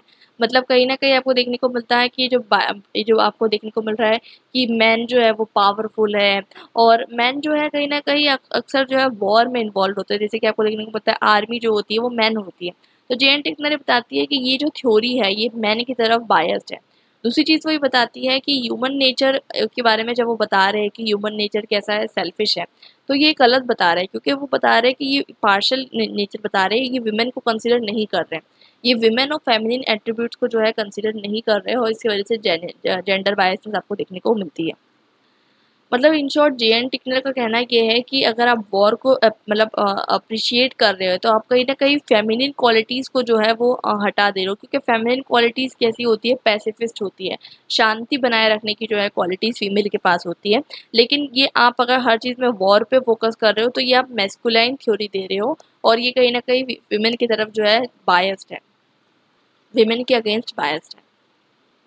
मॉर्गेंथो क्या चाहते हैं, मॉर्गेंथो एक ऐसा मैन चाहते हैं जो रैशनल रहे, प्रूडेंट रहे, लेकिन मॉरल नहीं रहे। लेकिन मॉरलिटी वो कहती है कि बहुत ही इंपॉर्टेंट है, मॉरलिटी जो है फीमेल के लिए सबसे ज़्यादा इंपॉर्टेंट है, और वो बताती है कि ये जो थ्योरी है ये पैट्रियार्कल पर्सपेक्टिव है, ये मैन के लिए तो सूटेबल है लेकिन विमेन के लिए जो है सूटेबल नहीं है, क्योंकि विमेन जो है क्या करती है, सॉफ्ट एरियाज में एक्सेल करती है। जैसे सॉफ्ट एरियाज होते हैं, आपको पता है कि विमेन को अक्सर सॉफ्ट एरियाज में जो है कन्फाइन माना जाता है। खैर उसको भी हम आगे चल के चैलेंज करेंगे, वो जो है एक एंटायर डिबेट रहेगा उस बारे में। तो डिफरेंस फेमिनिज्म और सेमनेस फेमिनिज्म के बारे में डिबेट रहेगा। तो कहने का मतलब ये है कि जेन टिकने का अजम्पशन ये है कि विमेन का जो काम है वो पैसिफिस्ट काम है, और जो मोर्गेंथो बताना चाहते हैं वो एक तरीके से मस्कुलाइन पावर को दर्शाने की वो कोशिश कर रहे हैं। वैसे ही वो बताने की कोशिश करती है कि आपको देखने को मिलता है कि जो पावर होता है, पावर को किस तरीके से डिफाइन कर रहे हैं, सिर्फ और सिर्फ मस्कुलिनिटी के टर्म्स में डिफाइन कर रहे हैं। मतलब पावर को इस तरीके से डिफाइन कर रहे हैं, जैसे कि होता है ना कि वो क्या बोल रहे हैं कि कैरेटिन स्टिक का यूज़ करो, आर्मी का यूज़ करो, ठीक है। लेकिन पावर ये भी थोड़ी ना होती है, यूनाइटेड वी स्टैंड की भी तो एक पावर होती है, जब लोग साथ में आते हैं, कलेक्टिव एम्पावरमेंट की भी तो एक पावर होती है। तो वो पावर की तरफ वो देख ही नहीं रहे हैं।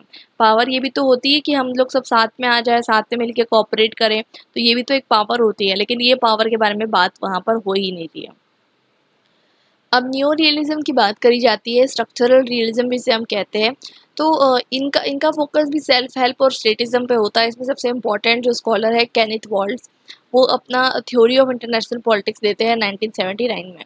वो बताते हैं कि इंटरनेशनल ऑर्डर जो है एनार्की के स्टेट में एग्जिस्ट करता है, और डोमेस्टिक स्टेट में क्या है, हायरकी है, ठीक है। दो अलग अलग वर्ड है, एनार्की और हायरकी, आपको डिफरेंस पता होगा। मतलब इंटरनेशनल स्टेट में तो आपको कोई गवर्न करने वाला नहीं है, ठीक है, लेकिन डोमेस्टिक स्टेट्स में क्या है, हायरकी है। ये एक चीज़ वो बताते हैं। और ये भी बताते हैं, मतलब यहाँ पर जो रियलिज्म है, ये न्यू रियलिज्म थोड़ा सा आप कहेंगे कि लिबरलिज्म की तरफ डाइवर्टेड है। भाई आप लिबरलिज्म में आपको पढ़ाऊंगी तो आपको क्लियर हो जाएगा। तो ये जो न्यू रियलिज्म है, ये बताता है कि हमें इंटरनेशनल लेवल पे क्या चाहिए, इंटरनेशनल ऑर्गेनाइजेशंस चाहिए, ताकि एक तरीके से जो एनार्की रहे उसको रिड्यूस कर सकें। और वो ये भी बताते हैं कि स्टेट जो है सिक्योरिटी मैक्सिमाइजर्स है। दूसरी चीज़ बताते हैं कि दो तरीके के फोर्सेस का यूज़ करते हैं। एक तो इंटरनल फोर्सेस है, तो आप इकोनॉमी अपनी स्ट्रॉन्ग कर लो, मिलिट्री स्ट्रॉन्ग कर लो। एक्सटर्नल सोर्सेज भी यूज़ करी जा सकती है। जैसे एक्सटर्नल कैसे, जैसे फॉर एग्जांपल मैंने आपको बताया कि डिफरेंट कंट्रीज़ जो होती है ना, आपस में अपना अपना इंटरेस्ट देखती है और साथ में अलाइन हो जाती है, ठीक है। अब जैसे कि आप देखेंगे चाइना, ठीक है, अगर इन चाइना और इंडिया के बीच में दुश्मनी चल रही है, ठीक है, तो चाइना एंड इंडिया के बीच में दुश्मनी चल रही है, इसमें फ़ायदा कौन उठा लेगा, यूएस उठा लेगा, ठीक है। जैसे कि अभी आपको देखने को मिल रहा है। तो वैसे ही जो है, मतलब आपस में अलायंस बनाकर और सामने वाले के अलायंस तोड़कर, ये दोनों चीज़ों से जो है कहीं ना कहीं स्टेट जो है अपना पावर जो है यूज़ करते हैं। अगर हम समझे कि दोनों के बीच में डिफरेंस क्या है, ज़्यादा कंफ्यूज नहीं होना है आपको, क्लासिकल रियलिज्म और न्यू रियलिज्म में डिफरेंस क्या है। क्लासिकल रियलिज्म नेचर और ह्यूमन नेचर पे एम्फसाइज करता है, डोमेस्टिक फैक्टर्स पे एम्फसाइज करता है। न्यू रियलिज्म कहता है कि इंटरनेशनल रिलेशंस भी जो है इंपॉर्टेंट है, इंटरनेशनल रिलेशंस पे आपस में इंटरेक्शन कैसा हो रहा है वो भी इंपॉर्टेंट है। ये कहता है कि पावर ही अल्टीमेट गोल है, और न्यू रियलिज्म कहते हैं पावर अल्टीमेट गोल नहीं है, कि मीन्स फॉर सर्वाइवल है। मतलब जैसे आपको पावर अचीव नहीं करनी है, आपको एक तरीके से पावर को यूज़ करके एक सिस्टम जो है क्रिएट करना है जिसमें स्टेबिलिटी रहे। और वो ये जो क्लासिकल रियलिज्म है वो कहते हैं कि स्टेट की फॉरेन पॉलिसी डोमेस्टिक पॉलिटिक्स के थ्रू गवर्न होती है।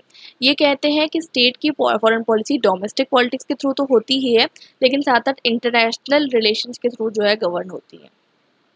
आई होप आपको इन दोनों का बीच में डिफरेंस समझ में आ चुका होगा। और अगर मैं आपको पूछूं कि चलिए ये तो न्यो हो गया और ये क्लासिकल हो गया, अब न्यो क्लासिकल क्या है, तो न्यो क्लासिकल दोनों का कॉम्बिनेशन है और कुछ भी नहीं है, ठीक है।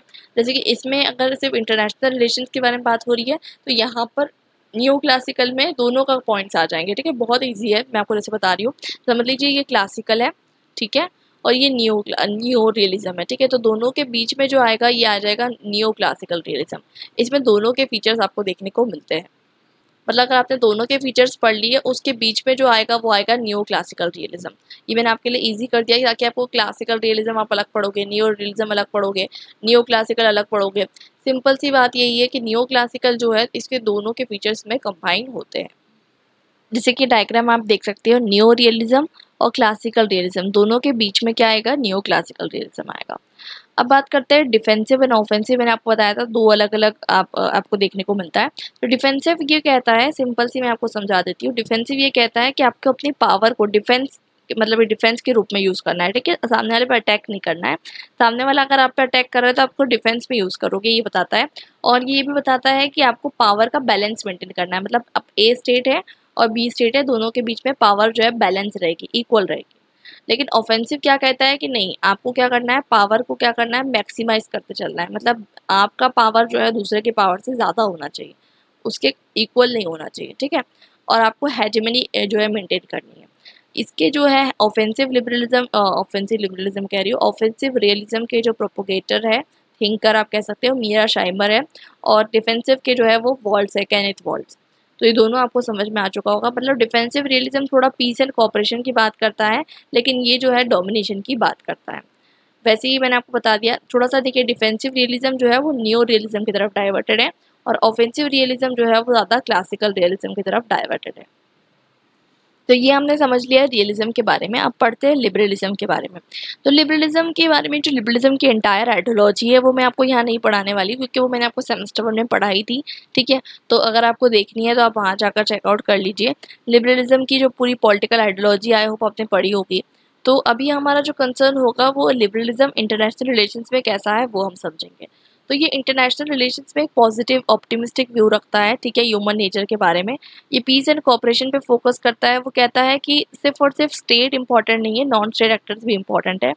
आपस में इकोनॉमिक इंटरडिपेंडेंस की बारे में बात करता है, और वो कहता है कि डेमोक्रेसी बहुत इंपॉर्टेंट होती है। वो कहते हैं अगर डेमोक्रेसी है कहीं पर तो इससे वॉर जो है वो कम होगा, ठीक है। और ये दो लोगों के आइडिया पे बेस है। एक तो लॉक का जो आइडिया है, जॉन लॉक की जो है वो कहते हैं कि ह्यूमन नेचर कैसा है, एनलाइटेंड है, बहुत अच्छा व्यू बताते हैं। और कांट जो है, इमैनुअल कांट का जो आइडिया था कि आपको शांति बनाए रखना है। तो ये दोनों के आइडिया पे बेस जो है लिबरलिज्म आपको देखने को मिलता है। मतलब बेसिकली ये इकोनॉमिक इंटरडिपेंडेंस पे फोकस करता है, मतलब ऐसे एरियाज आइडेंटिफाई करने की कोशिश करता है जिसमें कोऑपरेशन हो सके। और फ्रांसिस फुकुयामा बताते हैं कि liberal world will be the end of history. मतलब अगर लिबरल वर्ल्ड आ गया तो कोई कॉन्फ्लिक्ट ही नहीं रहेगा, ऐसा बताने की कोशिश करते हैं। वैसे ही जो है ये basically political and economic philosophy भी अपने आप में अलग से है, जो आपने पढ़ी होगी। कैपिटलिज्म है, बहुत सारी चीज़ें हैं इसमें, लेकिन हमारा जो कंसर्न होने वाला है वो किससे रिलेटेड है, हमारा कंसर्न है इंटरनेशनल रिलेशन से। अब इसका जो इमर्जेंस हमें देखने को मिलता है, ये एज ऑफ एनलाइटनमेंट से इमर्जेंस हमें देखने को मिलता है।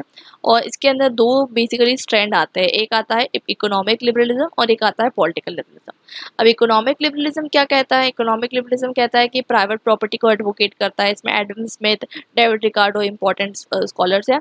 और पॉलिटिकल लिबरलिज्म क्या कहता है, जॉन लॉकी के आइडिया से आता है, टू ट्रीटीज ऑफ गवर्नमेंट, कि हमारा जो नेचुरल लिबर्टी है, right to life and property, ये ज़्यादा जो है इंपॉर्टेंट है। अब जो फ्रेंच रिवॉल्यूशन हुआ, फ्रेंच रिवॉल्यूशन में यही तो आइडियाज इंपॉर्टेंट थे, पॉलिटिकल और इकोनॉमिक लिबरलिज्म के। अब इसमें कुछ इंपॉर्टेंट स्कॉलर्स हैं जैसे कि मॉन्टेस्की, और जो कि सेपरेशन ऑफ पावर के बारे में बात करते हैं। जेरेमी बेंथम जो कि यूटिलिटेरियनिज्म के फाउंडर है। J.S. मिल जो है ऑन लिबर्टी में लिखते हैं कि एक इंसान की लिबर्टी दूसरे इंसान की लिबर्टी को हार्म नहीं करना चाहिए। अब इसमें दो अलग अलग तरीके के लिबरलिज्म आपको देखने को मिलते हैं, क्लासिकल, एक मॉडर्न। तो क्लासिकल में बेसिकली आपको ये मैंने अभी आपको जो बताया, क्लासिकल लिबरलिज्म में वो स्कॉलर्स रहेंगे जो कहेंगे कि स्टेट को इंटरफेरेंस नहीं करना है कम्प्लीटली। वो है एडम स्मिथ, जॉन लॉकी और J.S. मिल। मॉडर्न लिबरलिज्म में वो कहेंगे कि आपको स्टेट को जो है कंट्रीब्यूट करना है, वेलफेयर स्टेट का कॉन्सेप्ट जो है वो यहाँ पर देते हैं। अब हम बात करते हैं कि इंटरनेशनल रिलेशंस में इसका कैसा इंपॉर्टेंट रोल है। तो लिबरलिज्म जो है डेमोक्रेसी को सपोर्ट करता है, और ये सबसे ज़्यादा इम्पोर्टेंट का कंट्रीब्यूशन रहा है। ये कहता है कि डेमोक्रेसी अगर आपने स्टैब्लिश कर ली तो कंट्री जो है वॉर नहीं करेगी। और इंटरनेशनल ऑर्गेनाइजेशन का जो ग्रोथ हुआ है वो इसी की वजह से हुआ है, क्योंकि ये कहता था कि आपको स्टेबिलिटी मेंटेन करके रखना है कहीं ना कहीं, तो आपको क्या करना है, कोऑपरेशन बढ़ाना है। कोऑपरेशन कैसे बढ़ेगा, जब एनार्की नहीं रहेगी। एनार्की कैसे नहीं रहेगी, जब आप इंटरनेशनल ऑर्गेनाइजेशन बना देंगे। तो आज के टाइम पे बहुत इंपॉर्टेंट है, क्योंकि आपको देखने को मिलता है इंटरडिपेंडेंसी आज के टाइम पे, मल्टीकल्चरलिज्म, प्लूरलिज्म और इंटरनेशनलिज्म जो है बढ़ते जा रहा है। ऐसा नहीं है कि आप अकेले अकेले जो है काम कर पाओगे, आपको जो है साथ में दूसरे इंसान का कोऑपरेशन भी चाहिए। बट इसकी एक प्रॉब्लम ये है कि जहाँ भी जाता है लिबरलिज्म, अक्सर ये अपने साथ एक कैपिटलिज्म को भी उठाकर लेकर जाता है। ये इकोनॉमिक सिस्टम है इसका, और इसको बहुत ज़्यादा क्रिटिसिज्म मिलता है मार्क्सिस्ट स्कॉलर से, ये आपको पता ही होगा, ठीक है। इसके कुछ मेन अजम्पशंस है वो हम पढ़ लेते हैं। ये बताता है ह्यूमन नेचर कैसा है, गुड है, कोऑपरेटिव है, इंडिविजुअलिज्म पे फोकस करता है, लिबर्टी पे फोकस करता है, प्रॉपर्टी राइट्स जो है इंश्योर करने की बात करता है, रूल ऑफ लॉ आपको पता है सब लोग जो है कानून के सामने एक समान है, रैशनलिज्म की बात करता है, मतलब रैशनैलिटी, फ्री मार्केट के बारे में बात करता है, कोऑपरेशन और पीस के बारे में बात करता है, डोमेस्टिक पॉलिटिक्स की बात करता है कि डोमेस्टिक पॉलिटिक्स किस तरीके से मतलब बताता है कि डोमेस्टिक पॉलिटिक्स किस तरीके से इंटरनेशनल पॉलिटिक्स को जो है डिफाइन करने वाली है। इसको देखिए क्रिटिसिज्म बहुत मिले हैं। इसको क्रिटिसिज्म ये मिले हैं कि इसने कहीं ना कहीं जो वेस्टर्न वर्ल्ड है उसकी हेजेमनी बना दी। अब देखिए वेस्टर्न वर्ल्ड जो है उसने क्या किया, दूसरी कंट्रीज़ पे आके उन्होंने रूल किया, इम्पीरियलिज्म जमा लिया। ठीक है, तो ये उन्होंने क्यों किया, उन्होंने इसलिए किया क्योंकि आपको देखने को मिलता है कि उन्होंने कहीं ना कहीं सोचा कि हमारा सिस्टम जो है वो ज़्यादा बेटर है दूसरे के सिस्टम से, और इससे जो है कहीं ना कहीं सोशल और इकोनॉमिक इनक्वालिटीज़ जो है बहुत ज़्यादा बढ़ गई। क्योंकि अगर फ्री मार्केट रहा, ठीक है, फ्री मार्केट रहने की वजह से सब लोग जो है फ्री रहे, एक दूसरे का एक्सप्लॉयटेशन करना जो है शुरू हो गया। बुर्जुआ प्रोलेटेरिएट क्लास जो है इमर्ज होकर आई, जिसका बाद में जाके मार्क्सिस्ट स्कॉलर्स के द्वारा जो है क्रिटिसिज्म हमें देखने को मिलता है। तो और ये इसको इसलिए क्रिटिसाइज किया जाता है कि बहुत ज़्यादा उटोपिक है, बहुत ज़्यादा आइडियलिस्टिक है, ऐसा हो नहीं सकता। ठीक है, तो इसका क्रिटिसिज्म हम मार्क्सिज्म में भी समझ लेंगे, आपको वहाँ पर इजीली जो है समझ में आ जाएगा। अब बात करते हैं कि अगर हम समझें कि मार्क्सिज्म को हमको समझना है, तो मार्क्सिज्म जो है एक बहुत ही इंपॉर्टेंट थ्योरी है। ये ग्लोबल साउथ को रिप्रेजेंट करता है वर्ल्ड सिस्टम में। जैसे कि फ्रांसिस फुकुयामा मैंने बताया था कि लिबरल ऑर्डर जो है वो उसके बाद जो है वर्ल्ड ख़त्म हो जाएगा, कोई प्रॉब्लम नहीं रहेगी, लेकिन ऐसा हुआ नहीं। मार्क्सिज्म जो है इमर्ज होकर आया 1990s ऑनवर्ड्स। उन्होंने कहा कि प्रॉब्लम है, प्रॉब्लम बहुत बड़ी है।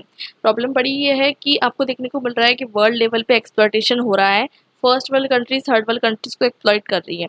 ईच कॉन्सेप्ट जो है, ये कॉन्सेप्ट जो है मार्क्सिज्म जो है देता है। मार्क्सिज्म बेसिकली किस चीज़ को, मार्क्सिस्ट जो है बहुत ज़्यादा क्रिटिकल है मार्केट इकोनॉमी का। वो कहता है कि मार्केट जो है उससे कहीं ना कहीं एक्सप्लॉयटेशन होता है।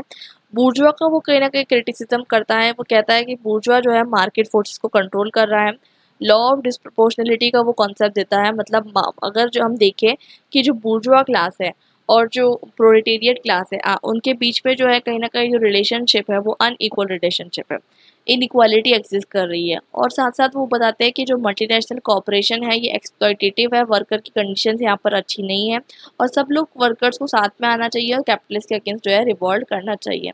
इस तरीके से वो बताने की कोशिश करते हैं। इसमें दो ग्रुप्स आपको देखने को मिलते हैं। एक रिफॉर्मिस्ट ग्रुप है जिसमें कार्ल कॉट्स्का है, दूसरे स्कॉलर्स आते हैं। एक रिवॉल्यूशनिस्ट ग्रुप है, रोजा लग्जमबर्ग और लेनिन वगैरह इसमें आते हैं। चार इंपॉर्टेंट स्ट्रैंड्स इसमें देखने को मिलते हैं। एक world system theory Immanuel Wallerstein की, एक क्रिटिकल थ्योरी आपको देखने को मिलती है, ग्रामेसियनिज्म देखने को मिलता है, न्यू मार्क्सिज्म देखने को मिलता है। अगर आपको याद आ रहा हो, अगर आपने मेरे वीडियो से पढ़ा होगा, तो वर्ल्ड सिस्टम थ्योरी मैं आपको ऑलरेडी पढ़ा चुकी हूँ कंपैरेटिव पॉलिटिक्स में भी, और ग्रामेसियनिज्म भी पढ़ा चुकी हूँ। दोनों भी चीज़ें जो है, ये दोनों जो है आपके इंटरडिसिप्लिनरी दोनों सब्जेक्ट्स में आपको काम में आने वाले थे। तो ये दोनों जो है बहुत इंपॉर्टेंट है, ठीक है, लेकिन फिर भी मैं आपको यहाँ पर रिकैप करवा दूंगी। लेकिन अगर आपने नहीं पढ़ा है तो आप जाकर वो वीडियो चेकआउट कर सकते हैं। ठीक है, तो यहाँ पर तो मैं आपको एक बार रिवाइज करवा दूंगी। तो basically world system theory Immanuel Wallerstein द्वारा दी जाती है। वो ये कहते हैं कि वो एनालिस्ट स्कूल और मार्क्स और डिपेंडेंसी स्कूल के द्वारा जो इंस्पायर्ड होते हैं, उसमें बताने की कोशिश करते हैं कि किस तरीके से जो थर्ड वर्ल्ड कंट्रीज है उनका एक्सप्लॉयटेशन हो रहा है by the first world countries. ठीक है, वो पहले बताते हैं कि पहले के टाइम पे तो एक वर्ल्ड एम्पायर एग्जिस्ट करता था, आज के टाइम पे एक वर्ल्ड सिस्टम एग्जिस्ट करता है जिसमें एक्सप्लॉयटेशन हो रहा है। इसलिए वो उसको चार एरियाज में डिवाइड करते हैं। एक कोर एरिया, एक सेमी पेरीफेरी, एक पेरीफेरी और एक एक्सटर्नल एरिया। कोर एरिया यानी डेवलप कंट्रीज, सेमी पेरीफेरी यानी थर्ड वर्ल्ड कंट्रीज है जो डेवलप, मतलब ये जो कंट्रीज है ये डेवलप कंट्रीज के द्वारा एक्सप्लॉइट भी होती है और ये एक्सप्लॉइट करती भी है। और पेरीफेरी कंट्री सबसे ज़्यादा अंडर डेवलप कंट्रीज है जो सिर्फ और सिर्फ एक्सप्लॉइट होते रहती है। और एक्सटर्नल एरिया यानी कि जो ग्लोबल सिस्टम से कनेक्टेड नहीं है, वो वाले एरियाज को एक्सटर्नल एरियाज कहा गया है। कुछ इस तरीके का मॉडल आप समझ सकते हैं। वैसे ही मैंने आपको अंडर डेवलपमेंट थ्योरी भी बताई थी एजी फ्रैंक की, जो कि एक पॉलिटिकल साइंटिस्ट थे।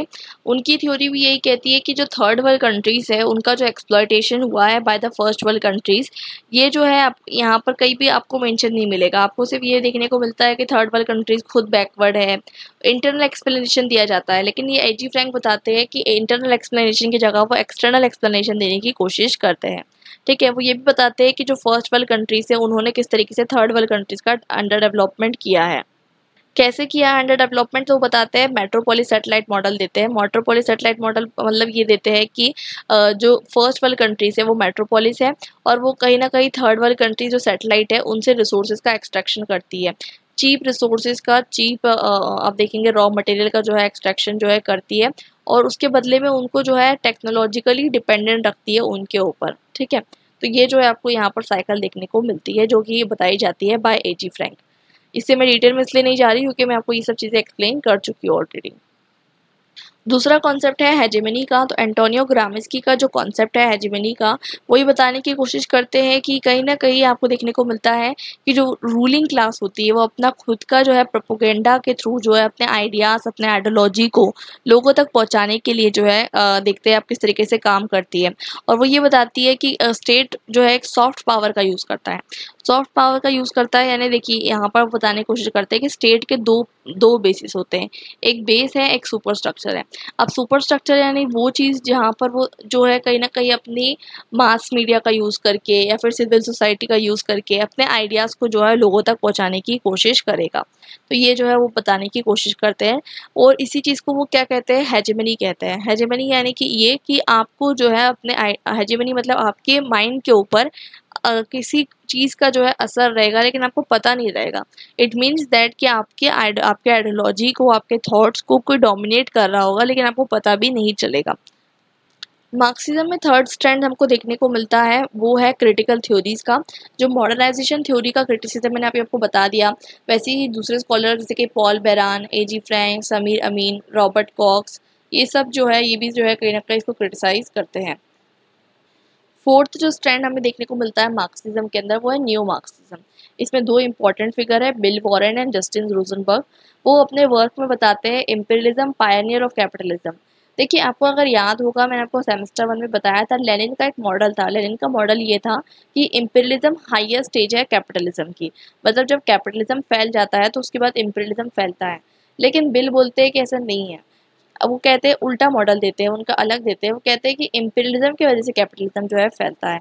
जैसे कि यूरोपियन कंट्रीज दूसरी कंट्रीज में जाकर रूल करने लग गई, उस वजह से जो है कैपिटलिज्म जो है फैलने लग गया।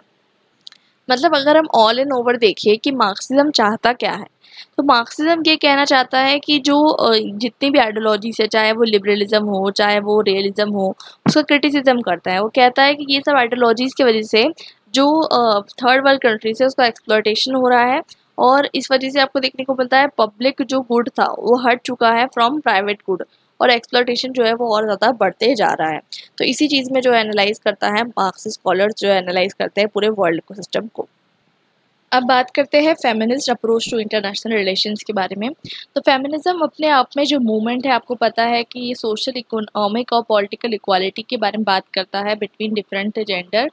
तो मैन एंड वेमेन की इक्वालिटी की यहाँ पर बात होती है। तो यहाँ पर हम देखेंगे कि 4 डिफरेंट वेव्स थी फेमिनिज्म की। एक 19 टू 20 सेंचुरी की जो वेव थी, इसमें जो है बेसिकली पॉलिटिकल इक्वालिटी की बात की जा रही थी, वोटिंग राइट्स की यहाँ पर बात की जाती है।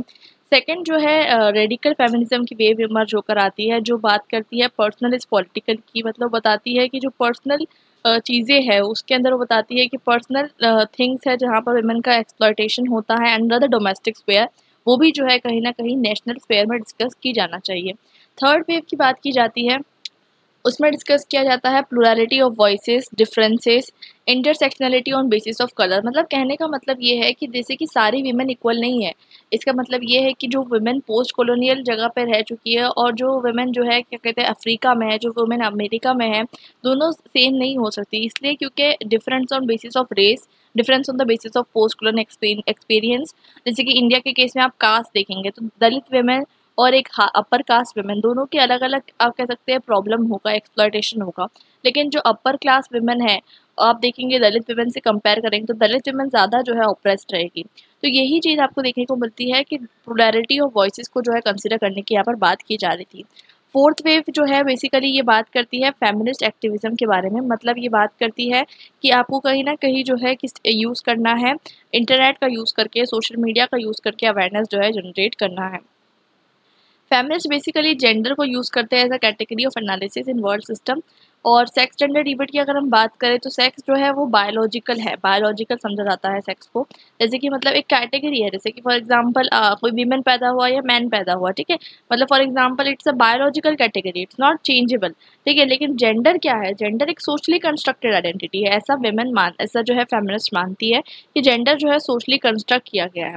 बहुत सारे फेमिनिस्ट हैं जैसे कि जे.एन. टिकनर, सिंथिया एनलॉय, जीन बेटके, एल्टियन, ये बहुत सारी जो है आपको देखने को मिल जाएगी। अब हम बात करते हैं एक एक फेमिनिस्ट के बारे में डिस्कस करेंगे। पहली जो फेमिनिस्ट है जीन बेटके, बेसिकली ये अपनी बुक में बताती है विमेन एंड वार में 1987 में कि विमेन को ऐसा समझा जाता है देख के कि विमेन को जो है किसी चीज़ की ज़रूरत है, she is always in need of help. और मैन को ऐसा बताया जाता है कि मैन जो है वो प्रोटेक्टर है। तो ये जो है हमको कहीं ना कहीं चैलेंज करना है इस डाइकोटॉमी को।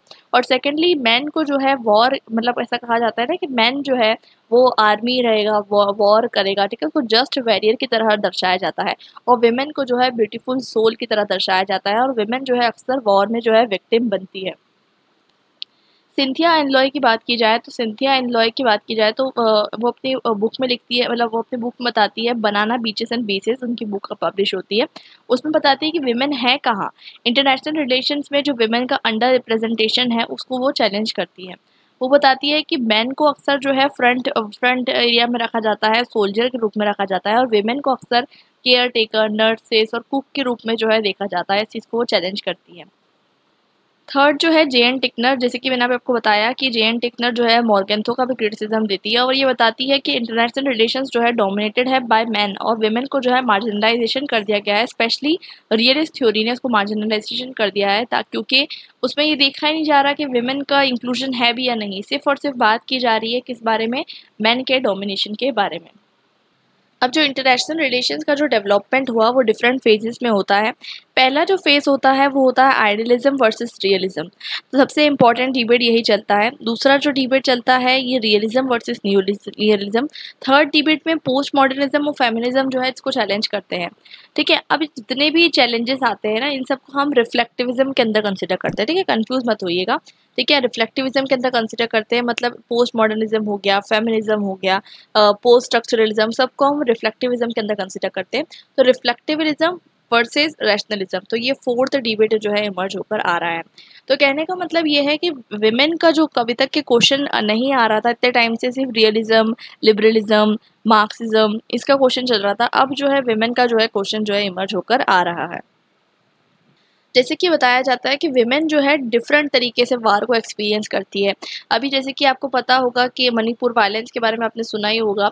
तो कहने का मतलब ये है कि विमेन को जो है, विमेन बहुत ज़्यादा एक्सप्लॉयटेशन सहती है। कहीं पर भी कोई रायट हो, कहीं पर कोई तरीके का वॉर हो, तो विमेन को जो है अलग तरीके से वार को एक्सपीरियंस करती है। और यहाँ तक कि बताया जाता है कि the body of women is marker of state boundaries.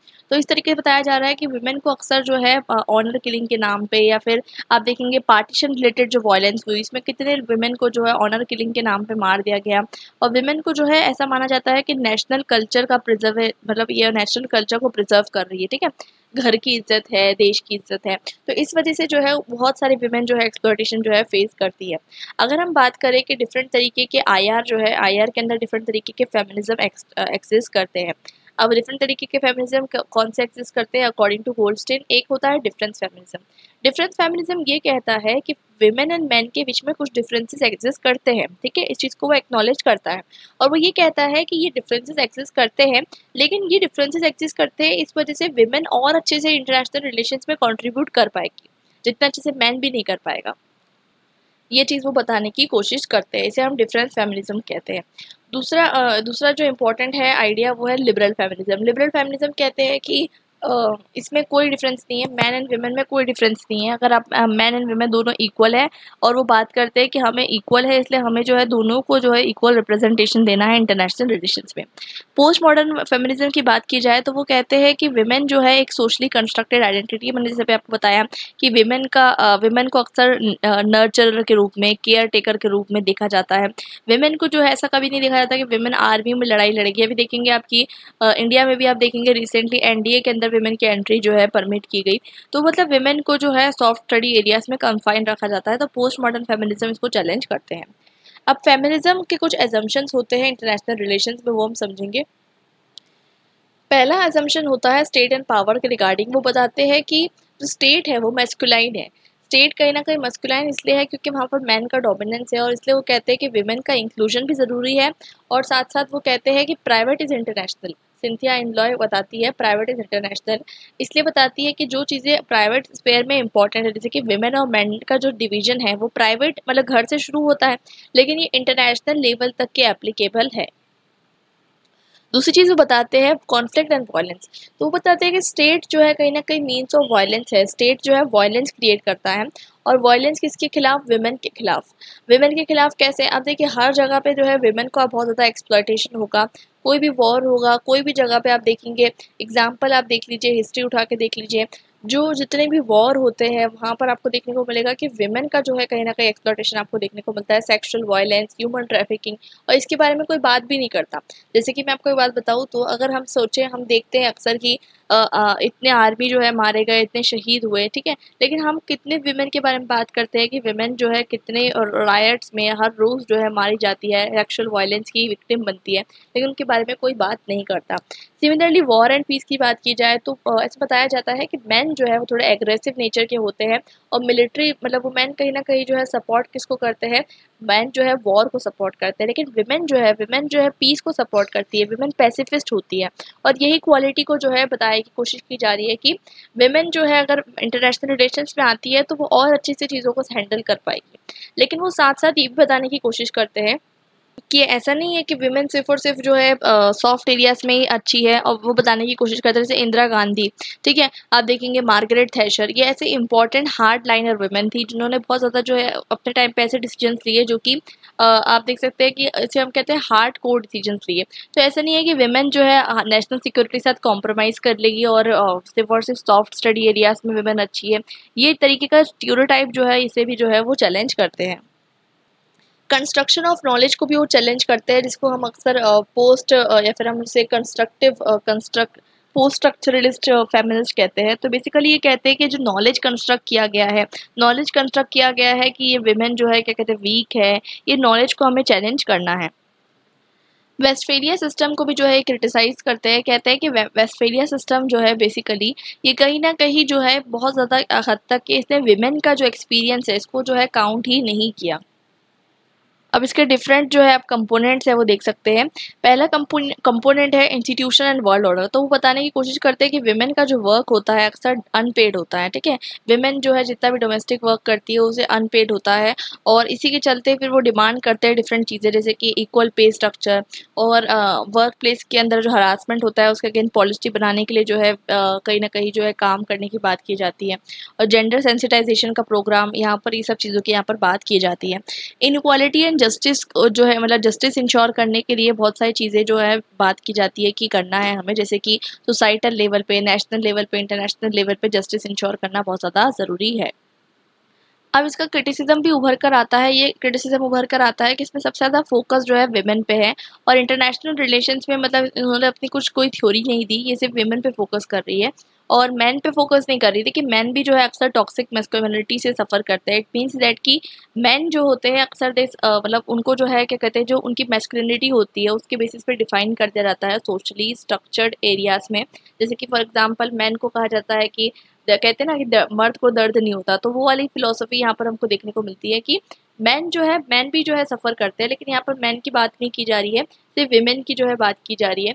और यहाँ पर ये जो है कोई अपने आप में कोई थ्योरी नहीं दे पा रहा, सिर्फ क्रिटिसिज्म है ट्रेडिशनल थ्योरीज का।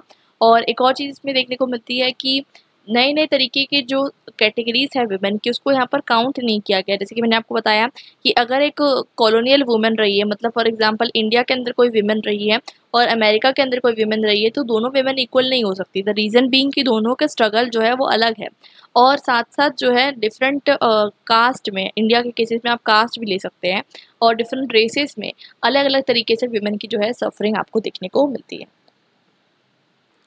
अब बात करते हैं कंस्ट्रक्टिविज्म के बारे में। तो देखिए हमने रियलिज्म पढ़ लिया, लिबरलिज्म पढ़ लिया, मार्क्सिज्म हमने पढ़ लिया, साथ साथ हमने फेमिनिज्म भी पढ़ लिया। मैं आपको एक बार सिलेबस दिखा देती हूँ।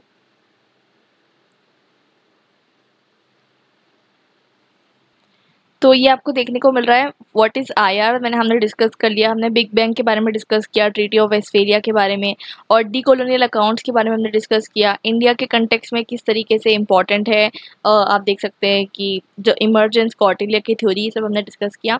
आईआर के अंदर जो थ्योरीज है उसके बारे में हमने पढ़ा, रियलिज्म पढ़ लिया, लिबरलिज्म पढ़ लिया, हमने मार्क्सिज्म पढ़ लिया और फेमिनिज्म भी पढ़ लिया। अब हम जो है कंस्ट्रक्टिविज्म भी पढ़ लेंगे। उसके बाद ये छोटे छोटे कॉन्सेप्ट्स है, देखिए ये power, sovereignty, empire, international order, ये भी हम कवर करेंगे। देखिए ये जो कॉन्सेप्ट्स हैं ये अक्सर आपको शॉर्ट नोट्स में आ सकते हैं, ठीक है, तो इसके बारे में हम शॉर्ट में डिस्कस करेंगे, ज़्यादा डिटेल में नहीं जाएंगे। और अक्सर जो है शॉर्ट नोट्स ऐसा कहा जाता है कि अटेम्प्ट नहीं करने चाहिए, इंस्टेड ऑफ दैट आप जो है क्वेश्चन अटेम्प्ट करिए, ठीक है, तो उसमें आपको जो है ज़्यादा स्कोरिंग होते हैं।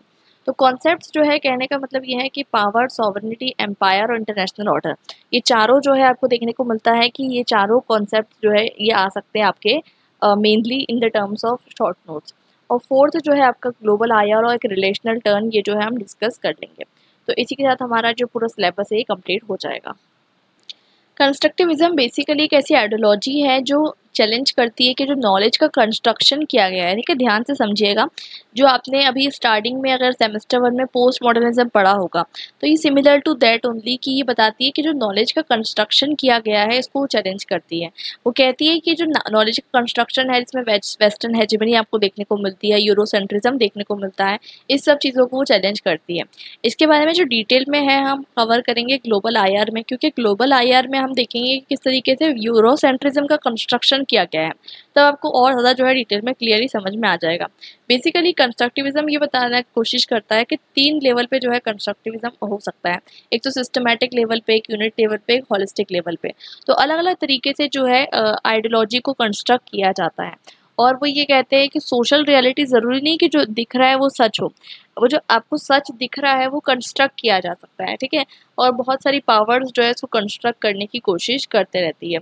तो ये जो है इस कंस्ट्रक्टिविज्म की बेसिकली आइडियोलॉजी है। ग्लोबल आईआर में इसको आपको और अच्छे से समझ में आ जाएगा।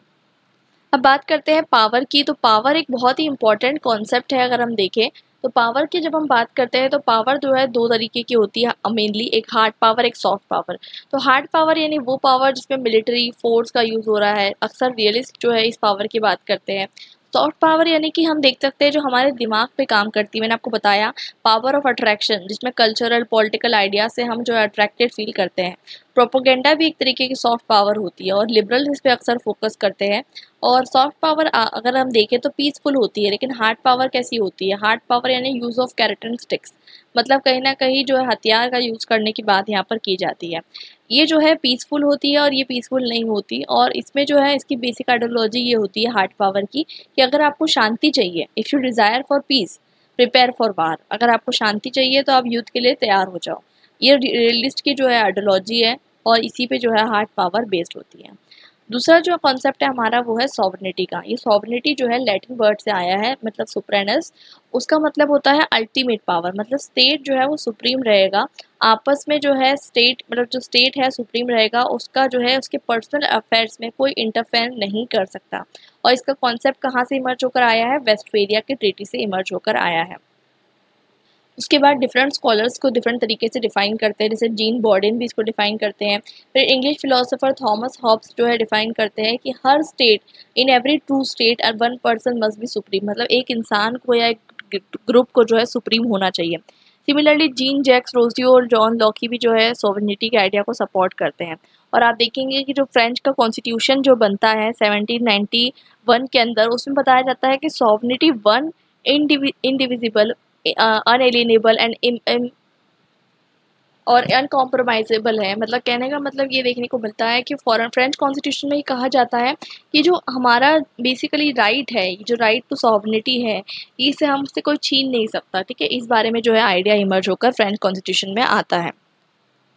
लेकिन अगर हम देखें तो आज के टाइम पे सॉवरेनिटी के लिए बहुत सारे चैलेंजेस इमर्ज होकर आ रहे हैं, जैसे कि इंटरनेशनल ऑर्गेनाइजेशन अक्सर हमारे जो मुद्दे होते हैं उसमें जो है कहते हैं ना नो स्पोक करते रहती है। इट मीन्स दैट कि हमारे इंटरपर्सनल अफेयर्स में जो है वो घुसते रहती है, ठीक है। नाटो हो, सार्क हो, आसियान, WTO, ये सब का काम यही है। ग्लोबलाइजेशन होने की वजह से आप देखेंगे कि flow of people, goods, ideas, her cheese flow हो रही है। देखिए वायरस भी फ्लो होकर हमारे इंडिया में आ गया, हम कंट्रोल कर पाए नहीं कर पाए। तो सॉवरेनिटी के आइडिया को, मतलब बॉर्डर के, मतलब आप बॉर्डर के अंदर क्या क्या आ रहा है उसको कंट्रोल नहीं कर पाएंगे। MNCs, TNC यानी multinational corporation, transnational corporation, NGO, terrorist organizational, regional और इंस्टीट्यूशन, ये सारी चीज़ें जो है ऐसी है जो आपको कंट्रोल नहीं कर पाएंगे, ठीक है। और कुछ ऐसे इंटरनेशनल प्रोटोकॉल्स भी होते हैं जो आपको जो है कहीं ना कहीं रोकते हैं, जैसे CTBT, ठीक है, NPT, यानी कि जो वेपन ऑफ मास डिस्ट्रक्शन है उसको कंट्रोल करने के लिए ये जो प्रोटोकॉल साइन करवाए गए थे, ट्रीटी साइन करवाई गई थी। तो इसके वजह से आप देखेंगे कि नेशन जिन लोगों ने साइन कर ली थी उनके हाथ जो है बंद गए हैं, वो लोग जो है weapon of mass destruction test नहीं कर सकते। सिमिलरली क्योटो प्रोटोकॉल जो है वो एनवायरनमेंट से रिलेटेड है, और अगर कोई भी स्टेट जीनोसाइड करता है, ह्यूमन राइट्स के खिलाफ अगर कुछ करता है, तो अक्सर जो है वो चीज़ जो है मीडिया में वायरल हो जाएगी और इंटरनेशनल ऑर्गेनाइजेशंस को पता चल गया तो फिर वो लोग जो है इंटरवेंशन जो है शुरू कर देंगे। तो ये जो है आपको चीज़ जो है देखने को मिलती है। एम्पायर क्या है? देखिए, एम्पायर की बात करी जाए तो एम्पायर एक तरीके का स्टेट ही होता है जो दूसरे स्टेट्स पे अपना रूल जमा लेता है। अगर हम बात करें एम्पायर और नेशन स्टेट्स के बीच में क्या डिफरेंस है, तो एम्पायर जो होता है लार्जर होता है, नेशन स्मॉलर होता है।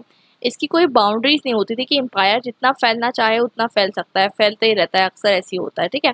स्टेट की एक डेफिनेट बाउंड्री होती है, ठीक है। और स्टेट में जो पावर होती है सुप्रीम होती है, और यहाँ पर जो है डिफरेंट लोग की डिफरेंट पावर होती है, ठीक है। जैसे फॉर एग्जांपल एक पर्टिकुलर रूलर है, उसने जो है एक उसका जो रिलेशनशिप है सेंटर के साथ वो अलग रहेगा, दूसरे रूलर का रिलेशनशिप अलग रहेगा। तो कोई डेफिनेट यहाँ पर आपको देखने को मिलता है इक्वालिटी नहीं है। यहाँ पर आपको देखने को मिलता है नेशन स्टेट में एक मोनोपोली और यूनिफॉर्मिटी देखने को मिलती है, और यहाँ पर आपको देखने को मिलेगा ओवरलैपिंग जुरिस्डिक्शन। फॉर एग्जांपल जैसे कि मुगल इंडिया में आए, ठीक है, तो उन्होंने जो इंडिया का जो स्ट्रक्चर था, ठीक है, उसको चेंज करने की कोशिश नहीं की। जैसे छोटे छोटे स्टेट्स में बहुत सारे अलग अलग स्टेट तो हम नहीं कह सकते इंडिया के कंटेक्स्ट में, बट अलग अलग जो है लोगों के अपने अंदर लॉज थे, अपने अपने प्रैक्टिसेस थी, तो उसको अल्टर करने की कोशिश नहीं की गई। तो यहाँ पर हमें देखने को मिलता है कि एक एम्पायर जो है अपनी खुद की ऑटोनॉमी को मेंटेन करते हुए, लेकिन साथ साथ उसके दूसरे जो मतलब जिसके ऊपर रूल कर रहा है उसके अंदर ज़्यादा इंटरफेयर भी नहीं करता, क्योंकि ज़्यादा इंटरफेयर करने के चक्कर में क्या होता है कि फिर रिवॉल्ट जो है शुरू हो जाता है। तो इस चीज़ को जो अवॉइड करने के लिए एम्पायर जो है इस चीज़ को अवॉइड ही करता है। एक बहुत ही इंपॉर्टेंट चीज़ जो एसोसिएटेड है विद दी एम्पायर वो है इम्पीरियलिज्म। जैसे कि इम्पीरियलिज्म में आप देखेंगे ब्रिटिश एम्पायर ही तो माना जाता था जिसने हमारे पे रूल किया। वैसे ही Roman empire, Athens empire, different empire जो है आपको देखने को मिलते हैं। वैसे ही Byzantine, Macedonian empire, Ottoman empire भी आपको देखने को मिलते हैं। अब बात करते हैं इंटरनेशनल ऑर्डर की। तो देखिए इंटरनेशनल ऑर्डर अपने आप में एक मतलब चेंज होते जा रहा है, ठीक है। 1940s के ऑनवर्ड से जो है ये कॉन्सेप्ट इमर्ज होकर आया है। देखा जाए तो उसमें इंटरनेशनल ऑर्डर मतलब है क्या बेसिकली। जैसे कि अगर हम देखेंगे 1945 से लेकर 1990 के बीच में जो वर्ल्ड का ऑर्डर था वो कैसा था, बायपोलर वर्ल्ड ऑर्डर था, ठीक है, जिसे हम पीरियड ऑफ कोल्ड वार कहते हैं। 1990s के बाद से किस तरीके का वर्ल्ड ऑर्डर हो गया हमारा, वो हो गया यूनिपोलर। और अभी हम देखेंगे 21st सेंचुरी में किस तरीके का वर्ल्ड ऑर्डर है, अभी मल्टीपोलर वर्ल्ड ऑर्डर है। तो ये जो वर्ल्ड ऑर्डर है ये चेंज होते रह रहा है। इसका मतलब ये है कि हमारा जो वर्ल्ड में जिस तरीके का सिस्टम है इंटरेक्शन का वो चेंज होते रह रहा है, ठीक है। और यही चेंज को जो है इंटरनेशनल ऑर्डर जो है हम कहते हैं। अब धीरे धीरे कहीं ना कहीं हम इंटरनेशनल गवर्नेंस की तरफ बढ़ते जा रहे हैं। जैसे कि इंटरनेशनल कोर्ट भी है हमारे पास, ठीक है। जैसे कि इसका हेडक्वार्टर है हेग में, ठीक है। तो यूनाइटेड नेशन द्वारा स्टैब्लिश किया गया 1998 में।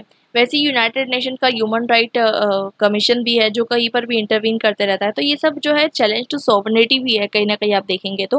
और साथ साथ आपको देखने को मिलता है कि ये जो ह्यूमन राइट्स कमीशन है ये सब जो है इम्पॉर्टेंट भी है, क्योंकि अगर नहीं रहेंगे तो कहीं पर भी जो है आप देखेंगे कि वायलेंस जो है हो सकता है, और वायलेंस को प्रिवेंट करने के लिए जो है ये ह्यूमन राइट्स कमीशन जो है बिठाए गए हैं इंटरनेशनल लेवल पे।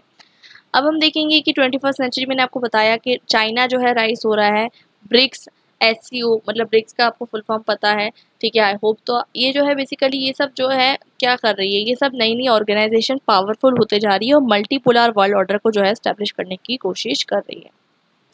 अब हम आ चुके हैं हमारे लास्ट टॉपिक पे जो कि ग्लोबल IR है। ये बहुत ही इंटरेस्टिंग सा टॉपिक है और बहुत ही अगर आप इंटरेस्टिंग तरीके से समझेंगे तो आपको जो अच्छा लगेगा। बेसिकली ग्लोबल IR ये चाहता है कि जो हमारा अभी ट्रेडिशनल IR है, जो अभी सिस्टम हम IR का पढ़ते हैं, उसको हम थोड़ा सा और इंक्लूसिव और प्लूरल बना सके, कॉम्प्रिहेंसिव बना सके, जिससे ग्लोबल साउथ की वॉइसेस को भी जो है लोग सुन सके। तो ग्लोबल IR जो है बेसिकली वो कहता है कि नया पर्सपेक्टिव हमें जो है ऐड करना है एग्जिस्टिंग आइडियोलॉजीज़ के अंदर। ये बहुत ही इंपॉर्टेंट है, ये समझता है, क्योंकि वो कहता है कि प्लूरलिस्टिक यूनिवर्सलिज्म को आइडेंटिफाई करता है। मतलब एक सिंगल रियलिटी नहीं हो सकती, बहुत सारी मल्टीपल वर्जन ऑफ रियलिटीज़ हो सकती है, उसको आपको समझना है। इसमें सबसे ज़्यादा इंपॉर्टेंट जो इसने काम किया है वो है अमिताभ आचार्य और भूजन, दोनों ने मिलकर काम किया है, और इसे टॉर्च बियरर कहा जाता है ग्लोबल IR। तो वो क्या बताते हैं, वो एक्सप्लेनेशन देते हैं कि वेस्टर्न IR क्यों डोमिनेट करता है हमारे, हम जो इतना पढ़ रहे हैं IR, ये वेस्टर्न डोमिनेटेड IR है। क्यों ऐसा है? ऐसा इसलिए है, 5 एजम्पशंस वो देते हैं। पहला एजम्पशन ये है कि वेस्टर्न IR थ्योरी को ऐसा माना जाता है कि वो जो है सही रास्ता है, मतलब कहते हैं ना रैशनलिज्म के बेस्ड है, उसको कोई चैलेंज कर ही नहीं सकता। ठीक है, दूसरा एक प्रॉब्लम ये है कि उसने हेजेमनी भी गेन कर ली है ग्रामसियन सेंस में। तो हमने आपको भी ग्रामस्की का कॉन्सेप्ट पढ़ाया था कि हेजेमनी के थ्रू उन्होंने जो है अपनी पावर जो है वेस्टर्न कॉन्सेप्ट ने जो है गेन कर ली है। थर्ड जो है non western IR theories exist करती है लेकिन हिडन है, जैसे कि हम कहते हैं ना कि इंडिया की थ्योरी है, सबके पास थ्योरी है, चाइना की थ्योरी है, अभी आगे पढ़ेंगे हम, लेकिन उनकी थ्योरीज हिडन है, वो सामने नहीं आ पाई। ठीक है, फोर्थ जो है लोकल कंडीशंस जो है उसके अगेंस्ट डिस्क्रिमिनेट करती है। क्यों नहीं सामने आ पाई? क्योंकि उनके पास इतनी रिसोर्सेज नहीं थी, टेक्नोलॉजी नहीं थी जिससे वो जो है बाहर आ पाए। और फिफ्थ जो है वेस्ट को जो है हेड स्टार्ट मिला। आपको पता है हेड स्टार्ट क्या होता है? अब उनके पास टेक्नोलॉजी रिसोर्सेज पहले आ गई, इसलिए वो लोग अपनी आइडियोलॉजी को प्रोपोगेट करने लग गए और ईस्टर्न वर्ल्ड जो है वो पीछे रह गया। अगर हम बात करें कि हमें ग्लोबल आईआर की ज़रूरत क्या है, तो ग्लोबल आईआर की देखिए ज़रूरत क्यों है। एक तो सबसे इम्पोर्टेंट कि ट्रेडिशनल आईआर का बहुत ज़्यादा क्रिटिसिज्म है। क्या क्या क्रिटिसिज्म है? पहला तो ये कि ट्रेडिशनल आईआर यूरोसेंट्रिक है। यूरोसेंट्रिक है मतलब ये सिर्फ और सिर्फ यूरोप की हिस्ट्री के बारे में पढ़ता है और बाकी वर्ल्ड के बारे में हिस्ट्री में नहीं पढ़ता। अब यूरोसेंट्रिज्म क्या होता है मैंने आपको बताया था कि मैं आपको यहाँ पर बताऊंगी कि यूरोसेंट्रिज्म क्या होता है। तो मैंने आपको ये बताया कि यूरोसेंट्रिज्म मतलब जब यूरोप को आप सेंटर में रखते हो और बताते हो कि सुपीरियर है यूरोप बाकी वर्ल्ड से, इसे हम यूरोसेंट्रिज्म की आइडियोलॉजी कहते हैं। अब बात की जाए कि ये क्यों इमर्ज हुआ यूरोसेंट्रिज्म, तो इसके पीछे दो एक इम्पॉर्टेंट रीज़न है। एक तो एनलाइटनमेंट पीरियड, तो वो लोग सोच रहे थे, उन लोगों का जो टाइम पीरियड था 16-17 सेंचुरी का, तो उन्हें लगता था कि हमारा जो है एनलाइटनमेंट हो चुका है और बाकी सारा वर्ल्ड जो है वो बिल्कुल अंधेरे में है। ठीक है, हम लोग रोशनी लेकर जाएंगे, उनको जो है एनलाइटन करेंगे।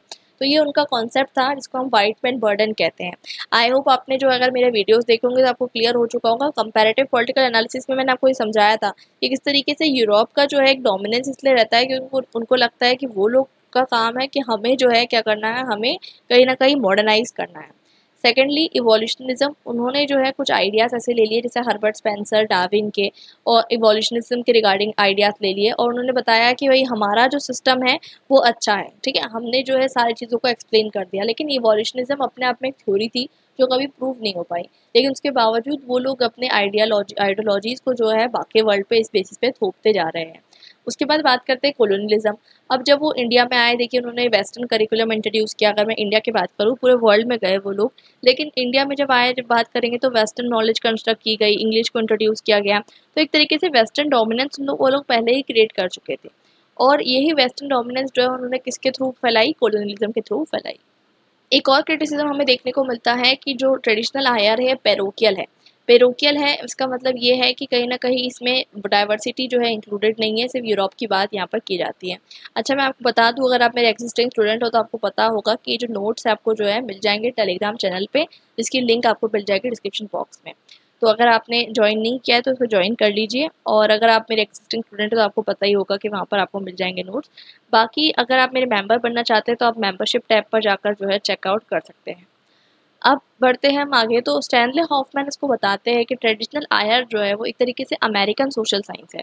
मतलब सिर्फ और सिर्फ अमेरिका की बात हो रही है, पूरा वर्ल्ड की यहाँ पर बात नहीं हो रही है। अब ये पेरोकियल क्यों है? पेरोकियल इसलिए है क्योंकि ये एथनोसेंट्रिक है। अब एथनोसेंट्रिक क्या होता है? एथनोसेंट्रिक मतलब यही कि जब हमारे कल्चर को हम ऊपर रखते हैं, ठीक है, दूसरों के कल्चर से, इसे हम एथनोसेंट्रिज्म कहते हैं। तो रॉबर्ट कॉक्स बताते हैं कि रॉबर्ट कॉक्स एक बहुत अच्छी लाइन बोलते हैं कि theory is always for something for someone. अब थ्योरी किसी ना किसी चीज़ के लिए होती है, किसी के लिए होती है। इसका क्या मतलब? इसका कहने का मतलब ये है कि जो वेस्टर्न थ्योरीज बनाई गई है वो कहीं ना कहीं हमारे ट्रेडिशनल थ्योरीज को मतलब बैकवर्ड दिखाने के लिए जो है बनाई गई है। अब वहाँ पर इसका एक और रीज़न ये भी है, राइज ऑफ पॉजिटिविज्म।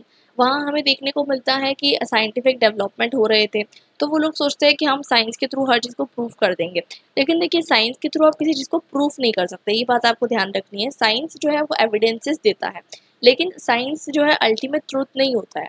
लेकिन वो लोग क्या कोशिश करते हैं ये दिखाने की कि जैसे कि कोई रिसर्च हुआ, उसके बाद साइंटिफिक रिजल्ट जो है चेंज भी हो सकते हैं, लेकिन वो लोग ये कोशिश करते हैं कि हम लोग जो है कहीं ना कहीं हमारा जो हर चीज़ जो हम बताएंगे वो क्या बताएंगे? साइंस के बेसिस बताएंगे, ताकि हम कोई चैलेंज कर ही ना सके।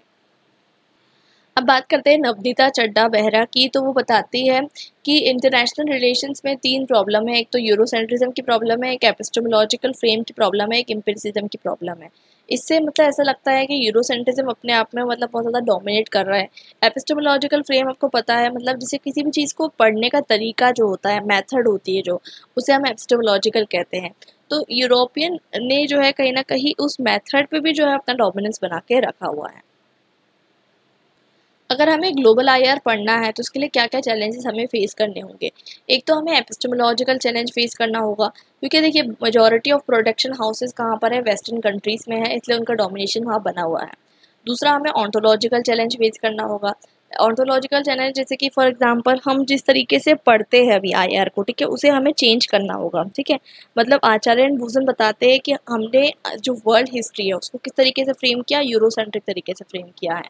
जैसे कि मैंने आपको बताया था अभी स्टार्टिंग में बताया था चैप्टर के कि जो कोल्ड वार एरा है उसको लॉन्ग पीस की तरह बताया गया, लेकिन वो लॉन्ग पीस था नहीं, ये कंस्ट्रक्ट किया गया है, ठीक है। ये पॉइंट आप कंस्ट्रक्टिविज्म में भी लिख सकते हैं, मैंने आपको भी बताया था। तो यूरोसेंट्रिज्म जो बेसिकली है, यूरोसेंट्रिज्म की जो आइडियोलॉजी है, ये जो है कंस्ट्रक्ट की गई है, और ये आइडियोलॉजी को जो है आचार्य एंड भूषण चैलेंज करते हैं।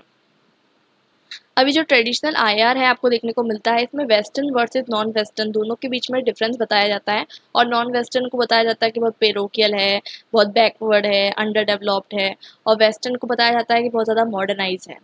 एंटोनियो ग्राम्स्की का आइडिया तो मैंने आपको बता ही दिया हेजेमनी का, ये भी बहुत इंपॉर्टेंट है इसको समझने के लिए कि वेस्टर्न कंट्रीज ने अपना हेजेमनी जो है, अब देखिए सोशल मीडिया के थ्रू आप देखेंगे हम क्या कर रहे हैं, हम क्रिसमस डे सेलिब्रेट करते रहते हैं, हैप्पी न्यू ईयर सेलिब्रेट कर रहे हैं, ठीक है। बहुत सारे कॉन्सेप्ट्स जो है ऐसे हैं जो हमारी इंडिया के कल्चरल कंटेक्स्ट में नहीं थे, और ना ही वर्ल्ड में किसी और कंट्री में थे। ये सिर्फ यूरोसेंट्रिक जो है अप्रोचेस जो है हम फॉलो करने लग गए हैं। अगर हमें ग्लोबल आईआर मतलब करना है या फिर कोशिश करनी है, तो बहुत सारी चीज़ें, मतलब ऐसे कौन से फैक्टर्स थे कि हमें ऐसा लगा कि ग्लोबल आईआर करने की ज़रूरत है। सबसे पहले तो थर्ड वर्ल्ड कंट्रीज इमर्ज हो रही थी 1945 ऑनवर्ड्स, आपको पता है, पोस्ट सेकेंड वर्ल्ड वार। तो इससे जो है समझ में आया कि जो थर्ड वर्ल्ड कंट्रीज है उनके पास भी अपने आइडियाज़ हैं, वो जो है बाहर आने लग गए। दूसरी चीज़ यहाँ पर हमें देखने को मिलती है कि जो थर्ड वर्ल्ड कंट्रीज है वो साथ में आकर बहुत सारे ऑर्गेनाइजेशन फ्रेम करने लग गई, specially later half of 20th century में आपको देखने को मिलेगा। सार्क, आशियान, जो अंडर डेवलप कंट्रीज थी वो लोग साथ में आकर जो इस तरीके के ऑर्गेनाइजेशन फ्रेम करती है, इससे भी जो है यूनिटी बढ़ने लग गई, और साथ में जो है यूनिटी से आप क्या कर सकते हो, बहुत सारी चीज़ें अचीव कर सकते हो।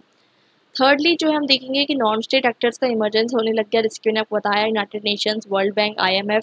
इससे कहीं ना कहीं आपको देखने को मिलता है ग्लोबल साउथ का जो है, ग्लोबल साउथ का पर्सपेक्टिव जो है वो बाहर आने लग गया। जैसे यूनाइटेड नेशंस है, तो यूनाइटेड नेशन जनरल असेंबली में सारी कंट्रीज है, अब सारी कंट्रीज उसमें ग्लोबल साउथ डोमिनेट करती है, ठीक है। तो ये आपको यहाँ पर देखने को मिलता है।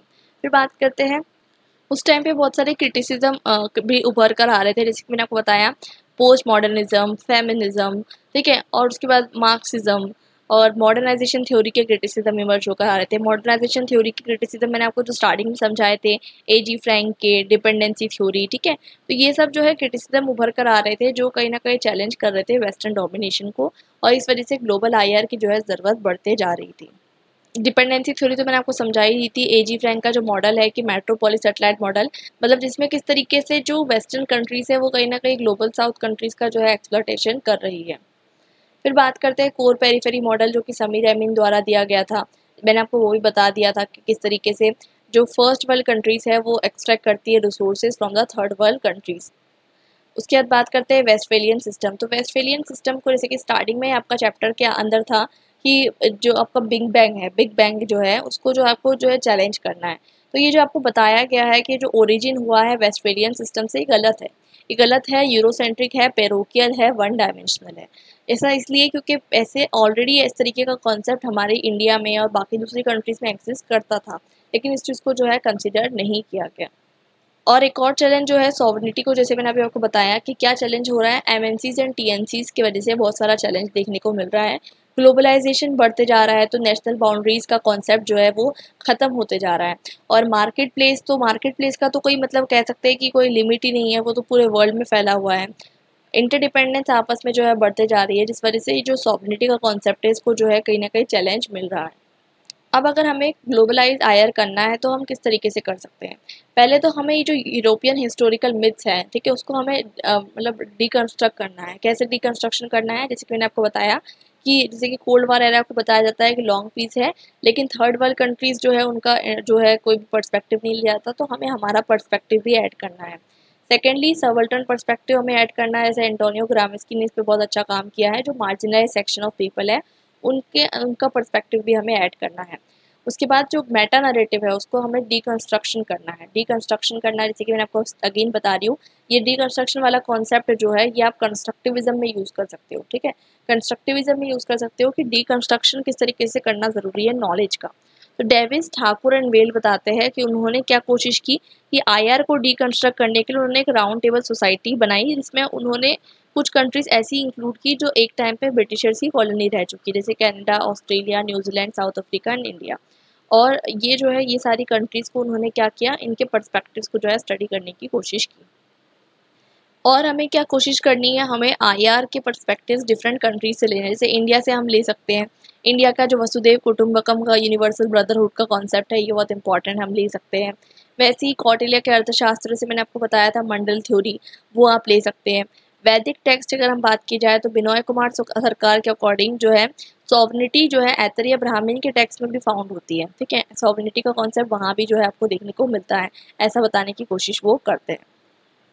वैसे ही नेहरूविनिज्म का कॉन्सेप्ट भी आपको देखने को मिलता है कि जवाहरलाल नेहरू एक बहुत ही एक्सीलेंट लीडर थे और डिप्लोमेट भी थे। उन्होंने जो अपनी बुक डिस्कवरी ऑफ इंडिया में बहुत सारी चीज़ें जो है इंटरनेशनल रिलेशंस के बारे में बताई, जो कि इंटरनेशनल रिलेशंस में अपने आप में एक आइडियोलॉजी के रूप में उभर कर आ सकती है। चाइना की बात की जाए तो चाइना का खुद का एक कॉन्सेप्ट है ग्वांग्स्की मतलब कनेक्शन अक्रॉस बैरियर्स, ठीक है। मतलब सब लोग एक है, ठीक है, अलग अलग नहीं है। और एक टांगशिया का भी कॉन्सेप्ट है, sorry if I am pronouncing it wrong, ठीक है। इसमें कहते हैं कि ऑल अंडर हेवन, मतलब सब लोग जो है अंडर हेवन है, मतलब सब लोग इक्वल है, सब लोग, ऐसा नहीं कि कोई अनइक्वल है, इस तरीके का कॉन्सेप्ट यहाँ पर एग्जिस्ट नहीं करता। सिमिलरली साउथ अफ्रीका का एक कॉन्सेप्ट है उबुंटू, मतलब उमुंतू नगाबंतू। इट मीन्स दैट कि एक person is a person through other people, मतलब एक इंसान, अगर समझ लीजिए एक इंसान जो है वो दूसरे इंसान, जैसे कि वेस्टर्न आइडिया क्या था, इंडिविजुअलिज्म का था, लेकिन साउथ अफ्रीका का आइडिया क्या है कि सब लोग एक से एक जुड़े हुए हैं, और अगर एक इंसान भी, मतलब अगर जस्टिस, एक इंसान को भी जस्टिस नहीं मिल रहा है तो सबके साथ इनजस्टिस है। तो इस तरीके के बहुत सारे आइडियोलॉजीज़ जो है ग्लोबल साउथ में एग्जिस्ट करती है, जो कि कहीं ना कहीं निगलेक्टेड है, और ये सब जो है आइडियोलॉजीज़ को हमें बाहर लाने की ज़रूरत है। तो बेसिकली मैंने आपको पूरा स्ट्रक्चर्ड करके दे दिया है ताकि आपको इजी हो जाए। तो अगर आपको क्वेश्चन आ जाता है एग्जाम में ग्लोबल आईआर के बारे में, तो ये सारी चीज़ें आपको मेंशन करनी है जो मैं आपको पढ़ा रही हूँ। ग्लोबल आईआर के 6 डायमेंशंस हैं। बेसिकली पहला डायमेंशन की जो यूनिवर्सलिज्म का आइडिया है, इसको चैलेंज करके एक नया आइडिया की बात यहाँ पर की जा रही है। दूसरी चीज़ यहाँ पर कहने की कोशिश की जा रही है कि हिस्ट्री अगर आप पढ़ें तो सिर्फ यूरोसेंट्रिज्म तरीके से ना पढ़ें, बल्कि ग्लोबल लेंस के थ्रू पढ़ें। और जो एग्जिस्टिंग नॉलेज है, ऐसा ना हो कि सिर्फ हमारी एक थ्योरी जो है वो सिर्फ एक साइड में थ्योरी बनकर रह जाए, बल्कि हमारी थ्योरी भी मेन स्ट्रीम थ्योरी में पढ़ी जानी चाहिए। साथ साथ जो है रीजनल डाइवर्सिटी को एक्नॉलेज करना है, और सब लोग जो है, मतलब आपको देखना है कि रीजनल डाइवर्सिटी को एक्नॉलेज करना बहुत ज़्यादा ज़रूरी है। और कल्चरल एक्सेप्शनलिज्म एंड पेरोकिलिज्म से बचना है, मतलब कोई कल्चर एक कल्चर से ऊपर है, इस चीज़ से हमें बचना है।